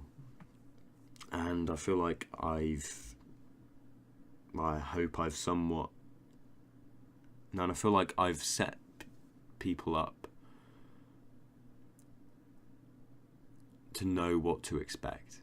I've not gone in and said this is atrocious. I've not gone in and said this is the best film you'll ever see, because that would be straight up lying. It's just passable. If you want something to put on in the background that's not terrible, then I would say Justice League's the film for that. And that's sad, because these characters, they do deserve more. A point that I forgot to raise is, this is spoilers for Batman vs Superman, but I'm guessing you've already seen it if you're listening to this.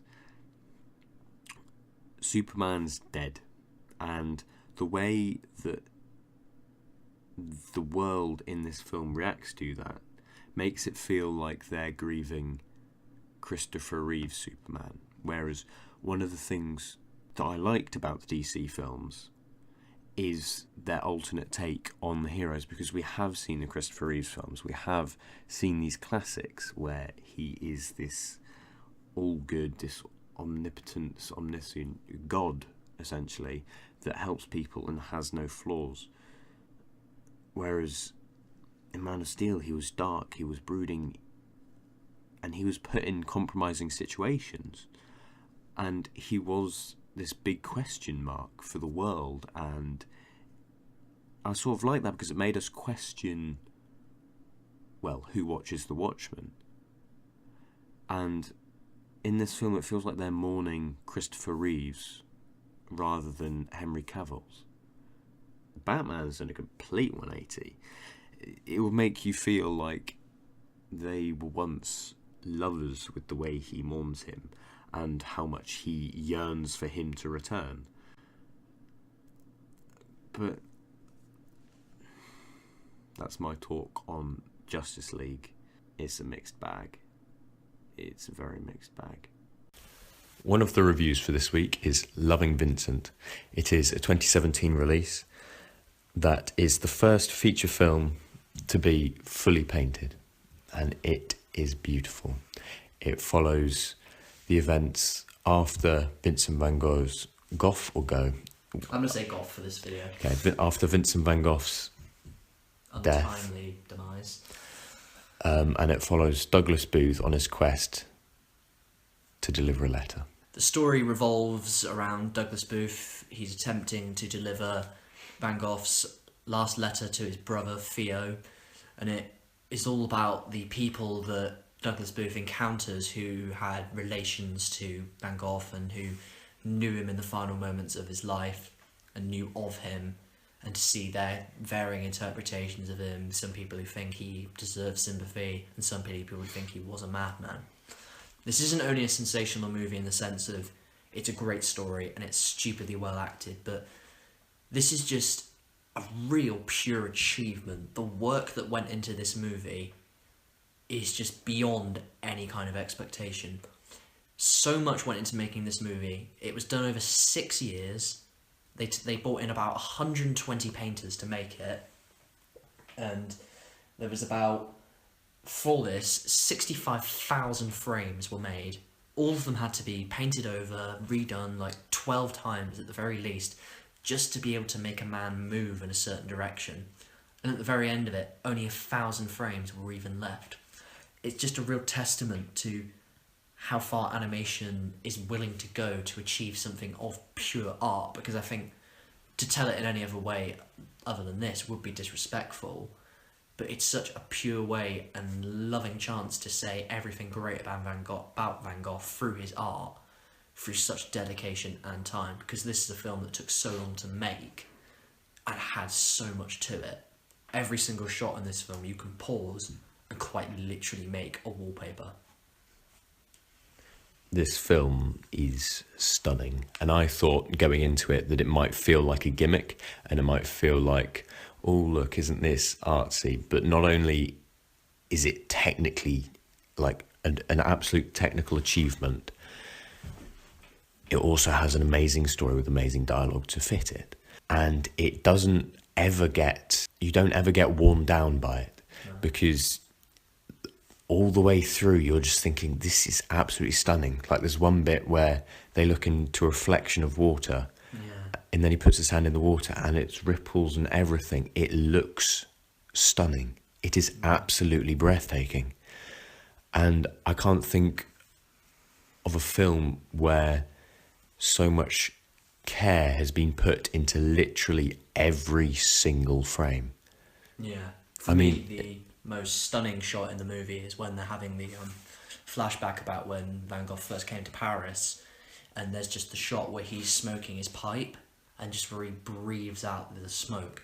What they did with that, it looked absolutely amazing, and they made it look so lifelike. The movements of the people, like when it was raining, when like the wind was blowing against the plants, or what they were doing in the smoke, it just shows what you can do with art. And it was a real testament to not only the talent of Van Gogh and the love that such people have for his style, to be able to replicate it so well and do so much with it, but just how brilliant it looks on film.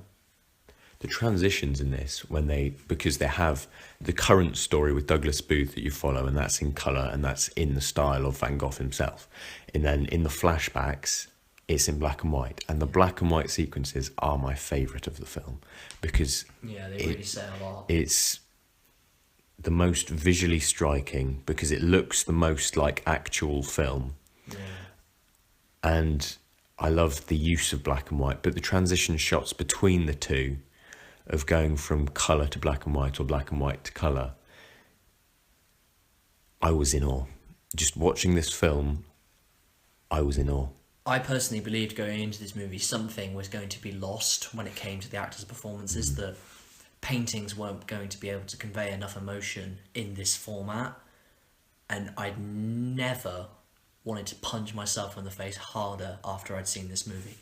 You could still feel every emotion, and every scene was still perfect with this animation style. Chris O'Dowd in this movie I thought was fantastic. That scene where he's completely underrated as an actual performer rather than just comedy. Exactly. When that scene where he's saying to, like, if there was one more letter out there that you had written, if there was one more thing that you had said, you can bet your ass I would have found it. I would do anything to find it. That was just so damn jarring. And this is a film with actually a really great cast. I mean, like Aidan Gillen, Jerome Flynn of Game of Thrones fame, Saoirse Ronan, who, well, I know many people don't like. I thought she was brilliant in this movie. And there's a particular actor I loved. It was the first person that Douglas Booth's character visits, and he tells him all about Vincent's time in Paris. And I can't remember his name, but I thought he gave a really emotional performance. Like, there's a clear respect that he feels for him there, and there is a sorrow almost that he can't help him. And I thought it was so engaging. Even if it was just little facial like gestures, or if it was just colour changing, it all brought so much to it and made the actors' performances just come alive so much more.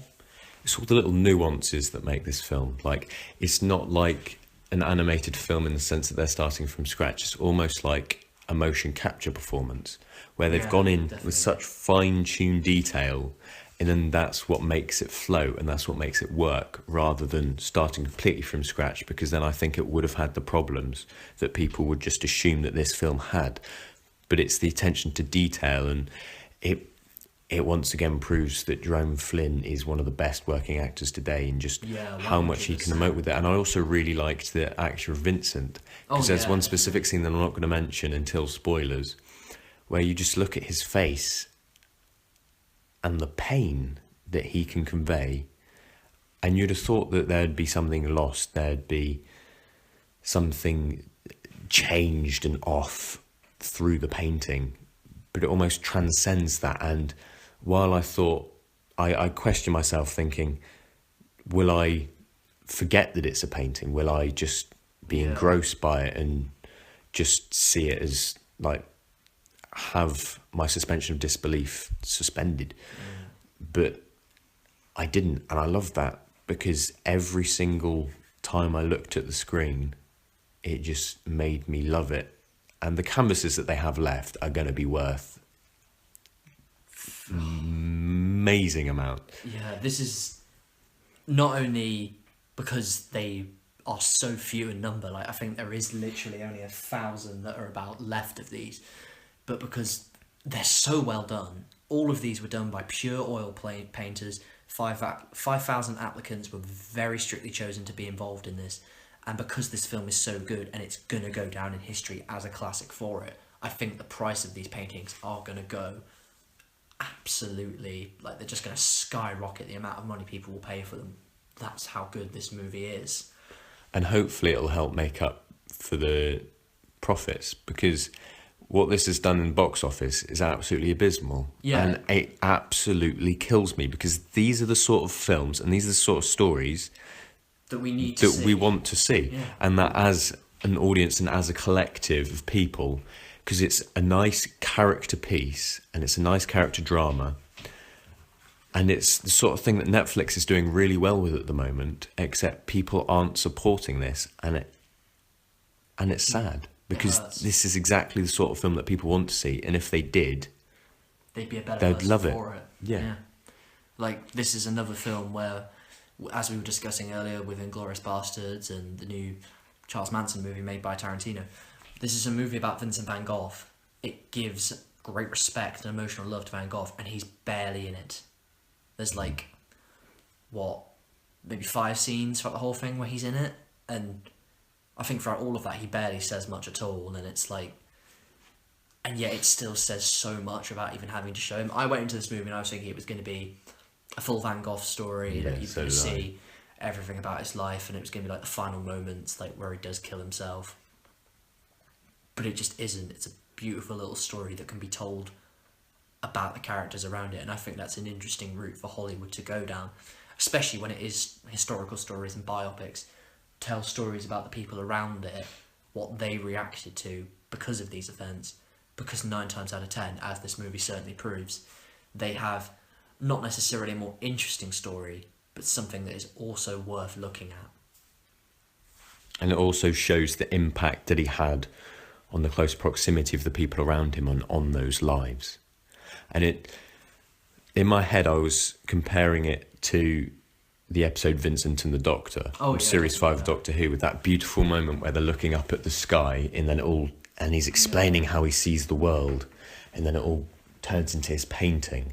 And also that beautiful moment where they bring him to the gallery and he's just there crying. And while that focuses on Van Gogh, this doesn't, and I applaud it for that, because we've seen stories on Van Gogh, we've seen lots of things on him, and while I'd still love to see more, because I'm fascinated by his life, I'm fascinated by exactly what got him to do what he's done and his work and what influenced him, it was interesting to see a story on the aftermath of him. It's like what happened in Homecoming, where it created the Vulture with the events. It's just telling it from a different perspective. And I think something else this movie really does, especially from a historical standpoint, is like, I don't know about you, but I grew up, whenever someone spoke about Van Gogh, he was like, there was nothing but praise they could say about him. Like, his work was so influential, it was beautiful, it was amazing. He himself was a troubled man, but he was a genius in his own right. You rarely ever see the hatred that is shown to Van Gogh in film or media. It's shown a little bit, as you said, in Vincent and the Doctor. There's like scenes where he's like, oh, get out of here, we don't want you here. But in this movie, like, it really is shown, like, the man was stoned by children. Like, there was a goddamn petition to get him kicked out of where he was living. No one wanted this man around, and I think that's a darker part of history that I was glad this movie addressed, and it made me feel so much sympathy for Van Gogh, of course, and it just made, like, the performance of the characters when they're discussing what he meant to them, who he was, all the more convincing and all the more emotional, because when you do meet those characters that don't like Van Gogh, you just think, how can someone be like this to someone who was just trying to just do what he loved? who just was a bit different. I cannot recommend this film enough. If you haven't seen it already, go out and see it, support it, because these are the stories and these are the films and this is the innovation that we want to see in cinema. Yeah. This is the Boyhood of 2017, a film that has been in the minds of people for absolutely years, that took years of craft and talent to make it a masterpiece that it is. This film was under a lot of threat that it wouldn't do well, that it wouldn't even get made, but people soldiered on through and they made something that will be a classic in years to come. This is, to me, one of the absolute best animated movies that I've ever seen, and without a doubt, one of the best films of the year, just for how This unique... is a serious contender. Yeah, just for how unique it is. I hope to God that it wins the Oscar for Best Animated Movie. I would love to see it. I don't think it will, because Coco will win it, but this, I think, is deserving of it. What it does with such beautiful art and storytelling based on actual history, I don't think we've seen in a film ever before on this scale. You ready to go into spoilers? Yeah, sure thing. I absolutely loved the scene with Jerome Flynn where he's like, this is the price of your journey, this is the price of your art.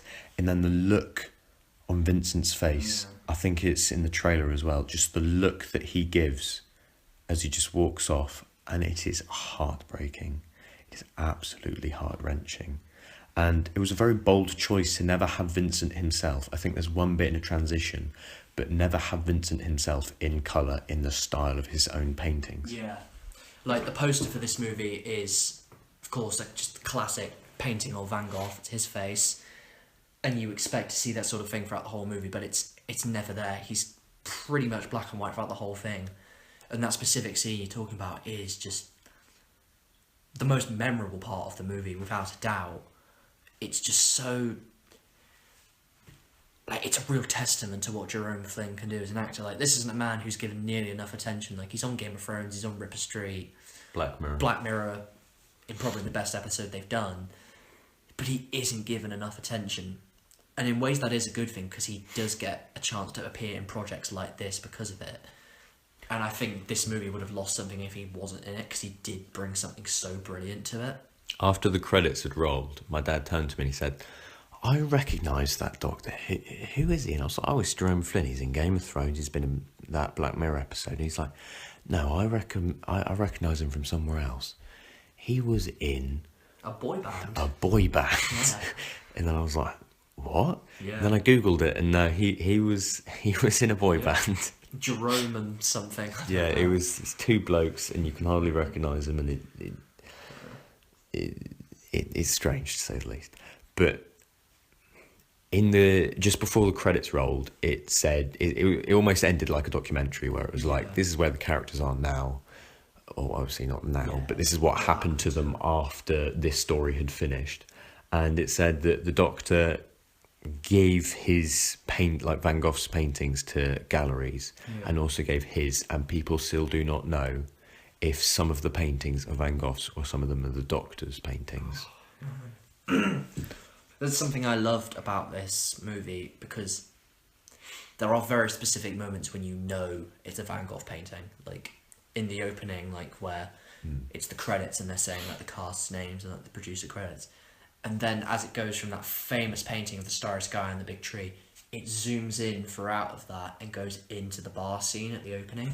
And that was something that I loved, because I was expecting, like they say, like all of this is done from original pieces, but just done in the style of Van Gogh. I was not expecting that to happen, but just to see a painting that is iconic with his work and that I've seen throughout most of my adult life, changed and moved and used in such a fashion.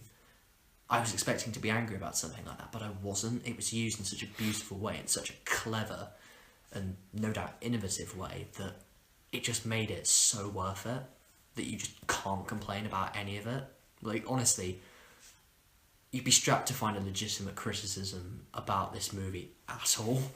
It is just so good. There is just this charming quality about this film, and it will have you in moments of awe and wonder where you're just like, how did they do that with paint on canvas?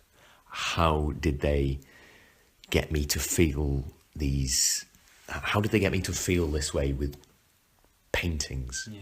And paintings, you look at them and they're beautiful, but it can tell a story, but it can't make you feel the way that a film can. Yeah. And the use of it in this shows the true power of the combination of different mediums of art to tell a story. People say that paintings and like drawings have been overshadowed in the modern age as storytellers by the likes of books and film and even video games or music, but this film is just a testament to how art can transcend all and how no medium is as important as the other. They are all one thing and they all matter to someone, especially in this case because everyone who was involved in this clearly loved Van Gogh. It's a movie that I cannot recommend enough. I feel like I say that all the time when we're recommending these movies, but go and see this because you'll walk away having felt something 100% and you won't be able to find a criticism. You'll have loved the art, you'll have thought the story was great, you'll have enjoyed the performances. There will be something you'll have enjoyed and there will be something that you'll want to see again. It's an absolutely brilliant tale and brilliant, brilliant testament to one of the greatest artists of all time. And 100% a contender for what will be our top 10 list of the year. Get out there and see Loving Vincent. You will love it. You will not regret seeing this film. It is fully endorsed by us. Absolutely brilliant. And now let's get to the quickfire question. For those listening, that was Zach rubbing his hands together out of pure excitement. So my quickfire question is, with how amazing the stories they tell are and how influential and how much of an impact they can have on an audience, what pre-existing film franchise or film that can be made into one, the film can be based off of a comic book, would you want to be made into a Telltale series? Oh, that's interesting. And my answer is Kingsman. Because it can have the same sort of quick time combat and the great choreography as was in the Batman game, while also telling a great story, especially if it has more of the style and theme of the first one. Say you're in more of the Eggsy position, and then it has the big Colin Firth moment. So that sort of thing. And then I feel that it would be an interesting narrative and story to tell because it's going back into that world and that universe that I love. Yep, I'm loving it. While also having the combat that worked so well in Batman. And while people did say it was very quick time heavy, it did also allow you to go into the room and say, I want to start off with this, I want to go against him by doing that and using that tactic. And I would like to see a Kingsman Telltale game. That? Right, I think I've got one. What we're seeing a lot with the Telltale games at the moment is a strive to a more action-heavy franchise. Like, we're receiving the Guardians games, we're getting the Game of Thrones, we're getting Batman. There's a lot of combat sequences within these Telltale games these days.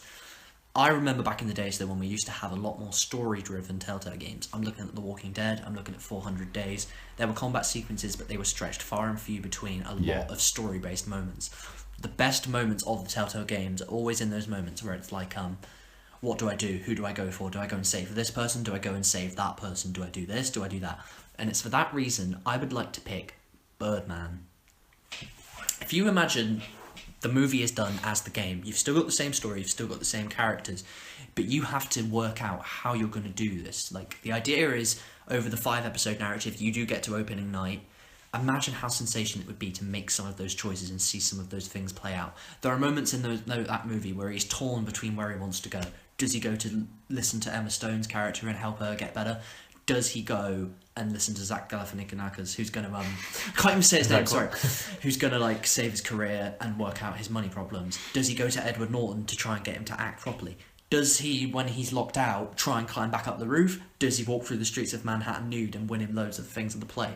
You could create potential separate narratives in between the amazing already existent Birdman story, and you could hire in just as great actors to play certain characters. You would have the great story, but you would have other dimensions to it, and you would be able to make one that isn't so action heavy centric. Like, you'd be able to make one where it's that cute story again, because people love Birdman because of the story, because of what it says.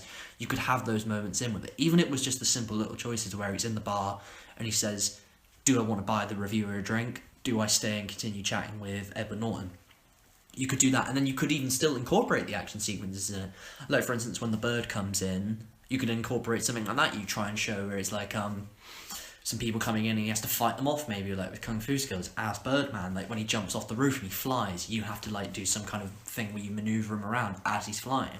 I think not only would you create something that harkens back to the classic Telltale games like The Walking Dead, where it is all about plot, it is all about characters, but I think you'd also create something that's kind of off the wall, because when you look at The Wolf Among Us, nobody knew what that was.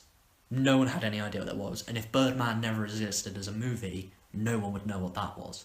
That's why it would become such a classic for Telltale, and would stand out as something that's original from them and is amazing, which is something they're sort of failing to do at the moment, because they're becoming very, very tied to pre-existing products. Like when they made The Walking Dead, that was its own original universe, whereas with Guardians and Batman and Game of Thrones, these are universes that they're building off of. With Birdman, that would be something you could do how they wanted if the original creators were involved, which we're assuming they would be, and you'd make a great game.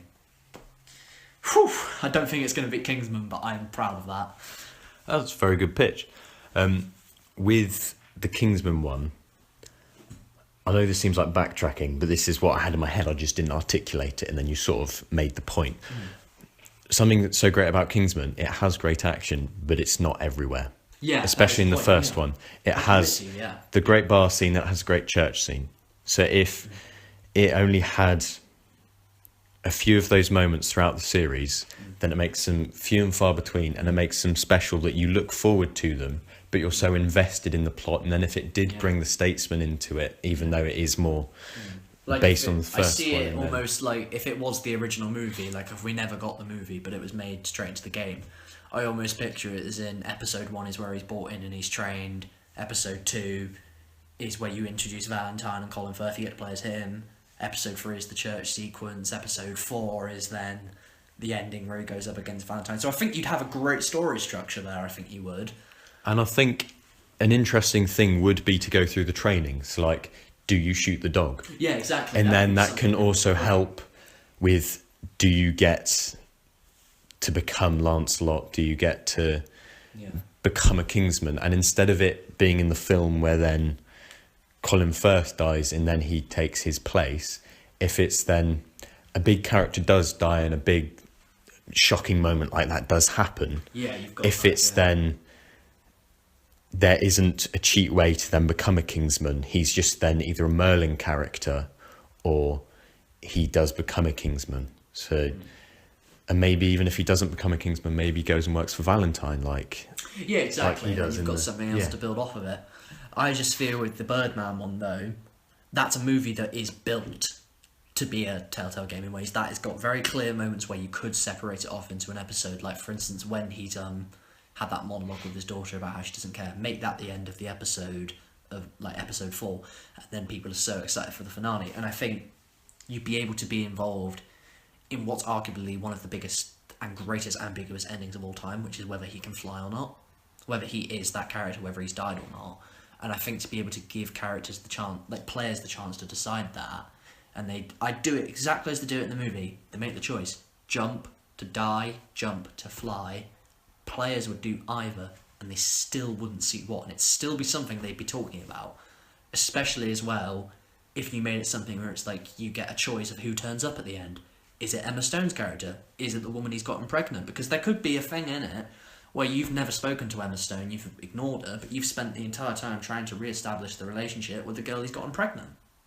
And then it's because of your actions in the game that then chooses who's there for you at the end. Exactly, yeah. It'd be something like that where I think you would get a very particular story based on the choices you make. Whereas I think with Kingsman, the story can go in one way or the other, but I think with this, it's very much centred on the very specific way in which you choose to play, which is, I think, something that Telltale is known for, especially when in every game they start with the story is tailored to how you play. So, heads or tails? I don't know, tails has won quite a lot lately, but I don't want to... I'll see what I'll go tails. Hang on. You flipped them all at the minute. Okay. We're shaking it up. We're shaking it up. So you going tails? Yeah, why not? Why not? Are you happy with your decision? Yeah, I'm happy. Yes! Yes! Yes! It's a loaded coin. It's a loaded coin. Yes! Oh, that's brilliant. I'm I'm actually somewhat annoyed at the same time though, because I actually want a Kingsman Telltale game. That's brilliant. My thoughts exactly. Because I was just kind of spitballing. I was just looking at my shelf, and just something that kind of came out of nowhere was Birdman. But I want a Birdman Telltale game as well now. Oh god, that's a brilliant one. That was a really hard question. I'd love to see a Birdman Telltale game. Yeah. I think either of those could have worked brilliantly, especially like if you were doing multiple seasons with it. Yeah. God. So what's that now, Jake? Is it 4-3? I don't know. I'll have to check. I reckon when we actually do get enough listeners, we need to have them poll, like on Twitter, and then because it's less about the argument and more about the luck of a coin. But hey, that's the format we're in. But hey, the world isn't fair. The world isn't fair. It's a filthy fucking world we live in. It's a filthy fucking world. A little bit of Evan Peters there. So now we'll move into what's appertaining. For me, a lot is appertaining. I'm diving a lot back into anime at the moment. I'm getting on with Princess Principal. It's an amazing story that I'm absolutely loving. It's not told in any sense of order at all. Starts with case 13 and then goes to case 4. It's really weird, but it's brilliant because it's all about characters. It gives you a chance just to explore what the team is like, how they work together. It's a really great kind of steampunky like action thriller. It's all female cast and I absolutely love it. I'm also at the moment, in regards to film, getting through the James Bond franchise because I've recently purchased the collection. I'm getting through them as quickly as I can. Just finished the Sean Connery era and I'm about to dive into the Timothy Daltons. And I'm really excited to be doing it. Also for what's appertaining in regards to reading, I'm rereading Watchmen at the moment, trying to get through it slowly as I can because we've got the upcoming release of the Doomsday Clock and I want to be re-immersed in the lore and the story that I love so much so that I can then dive straight into Doomsday Clock and enjoy it as much as I enjoyed the original Watchmen. So Jake, what's appertaining? What's appertaining for me is I haven't had a chance to watch new stuff as much at the moment, but the new series that I am watching is End of the Effing World on All 4. Yes, it is brilliant. It is absolutely fantastic. As well as another thing on All 4, Electric Dreams, which brilliant, I think goes off tonight. Yep, it does. So I'll have to watch the last few episodes. But I've also been rewatching an amazing BBC series that is criminally underrated, criminally underseen. It's so dark, it's so twisted, it's so inventive, and it's like Black Mirror, but in 20 minutes. And it still has the dark endings, it still has the humour, and that's Inside Number 9. And I absolutely love it because each episode is based inside like either number 9 of a house or the 9th room in a house or even a shoe with like the size 9 shoe. It's absolutely hilarious. It's absolutely brilliant. And how they think of some of the stuff is beyond me. I've also seen a few films at the moment, but nothing really of note. Just been catching up on some stuff on Netflix. But apart from that, that's what's been appertaining. We'll now go quickly into the bargain bin, and I must say mine's a larger one this week. I mean, we recently had Black Friday, and I, with some money in my pocket, I certainly exploited the situation. Went in and bought myself a lot. As previously mentioned, I did get the James Bond collection. That is 1 to 23 with room for Spectre, which my girlfriend has promised me for Christmas, so hopefully that will happen. And I'm absolutely loving it. It's kept really well, and it's stupidly well like put together and formatted in a nice little box and stuff like that, so it's really nice. But I did go out and I treated myself to some smaller films. To complete the Fincher collection, I got myself copies of Panic Room and Fight Club, 2 amazing masterworks of his. Got myself a copy of Collateral because it's a little movie that I don't think enough people would pay enough attention to. I can't believe you didn't have it beforehand. I know, and it pained me that I didn't, but I needed it. Honestly, it's one of Tom Cruise's best, if not his best, movie. But then I thought I'm going to dive into some smaller little bits. I went and got myself a copy of a little film that me and my girlfriend absolutely love. It's Monster Calls. Really sweet, really heartwarming little family film that's worth your money. Get hold of it if you can. And then I thought because they looked very pretty and because they were nice additions, I got 2 of 2015's biggest and best films, Fury Road and The Force Awakens. They were both in very nice slips, and I thought, I can't really go without treating myself to that. So I got them. So that'll be my Black Friday bargain bin. I've bought quite a lot over the past few weeks where we've missed out on bargain bin. For example, I bought The Usual Suspects special edition, 2 discs, and it's one of the big fold out ones, and it is beautiful, and that was for mere 50p. Where was that? When I went to Winchester, it was in one of the charity shops. It was an absolute steal. Brilliant to dive back into it. I also got Memento for £1. Oh, well done. Always love rewatching Memento. I got the Blu-ray and DVD combo of X-Men First Class for £1. I've seen the DVD on sale in places for £1, £1.50, and I was very happy with getting both the Blu-ray because it gives more availability of where you can watch it. And I've just had some other good stuff in. I've got a few good CDs as well. Not bad. Yeah. So now, before we go, we're going to go to recommendation of the week. And this is a little film that came out last year, 2016, late 2016, so it hasn't received much press, but it's a beautiful little darling that I've been wanting to talk about on this channel for a very long while. It's called The Fits. Now, it's a story about a little girl who is very good at boxing. She goes to the recreation centre every day. She trains to be a boxer, like she's very strong and she's very good at it. But every single day, she looks across the hall and she sees the girls in the dancing class. She's very, very eager to join them, but she knows she can't because she's got to stay there and help her brother who works at the boxing centre. She eventually convinces him and she joins the dancing class. This may seem very formulaic, but what follows is something amazing. You get to see a beautiful study on gender. What happens to every girl in this film is that they experience a fit. They start all violently having fits and like going through really quite dangerous fits at that, and nobody knows why. They think it's because of the water, they think it's because of some kind of pheromones. Slowly and slowly, the dance troupe gets torn apart. People don't know what's going on, and the friends that the little girl starts to form in this film abandon her because they don't understand what this thing is, because she is not afraid of it like the rest of them are. What you see put to film here is a masterful study into gender and something that you can interpret many different ways. Like the fits can be interpreted as like hitting puberty, and they can be symbolism for a period, like all girls eventually go through them.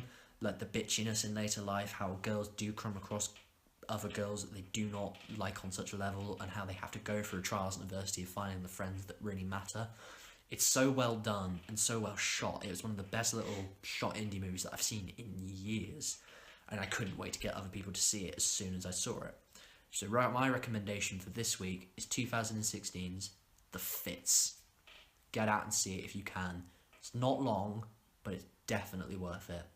More people definitely need to see this film. Yeah. Jacob especially. I've seen it. Oh, wonderful. It's good. It's brilliant. I love it. So that's all from this week. No, that's all from us this week. Go away. Before we go this week, we do have some unfortunate news. Due to schoolwork and extracurricular commitments, we are going to have to take a temporary break on our regular videos. This isn't to say that they're gone. There will be a point where we return, but we do just need to take some time to focus on other important activities and commitments.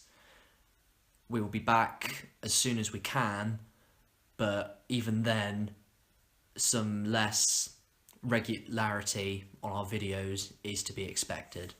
We'll try and bring out as much content as we can, when we can, but our other commitments are very important too. We apologise for anyone we may be letting down. Also, this video, I'm not sure when it's going to be able to be uploaded, because this is, from recording it, this seems like it might be a long one. So whenever this video goes up, hopefully soon, but it seems like it might take me a while to edit. We are aware that the Infinity War trailer has dropped. We've both seen it. We're both very excited about it. But we will talk in depth in it in the next episode of the Sour Popcorn Podcast. As a special treat for our return.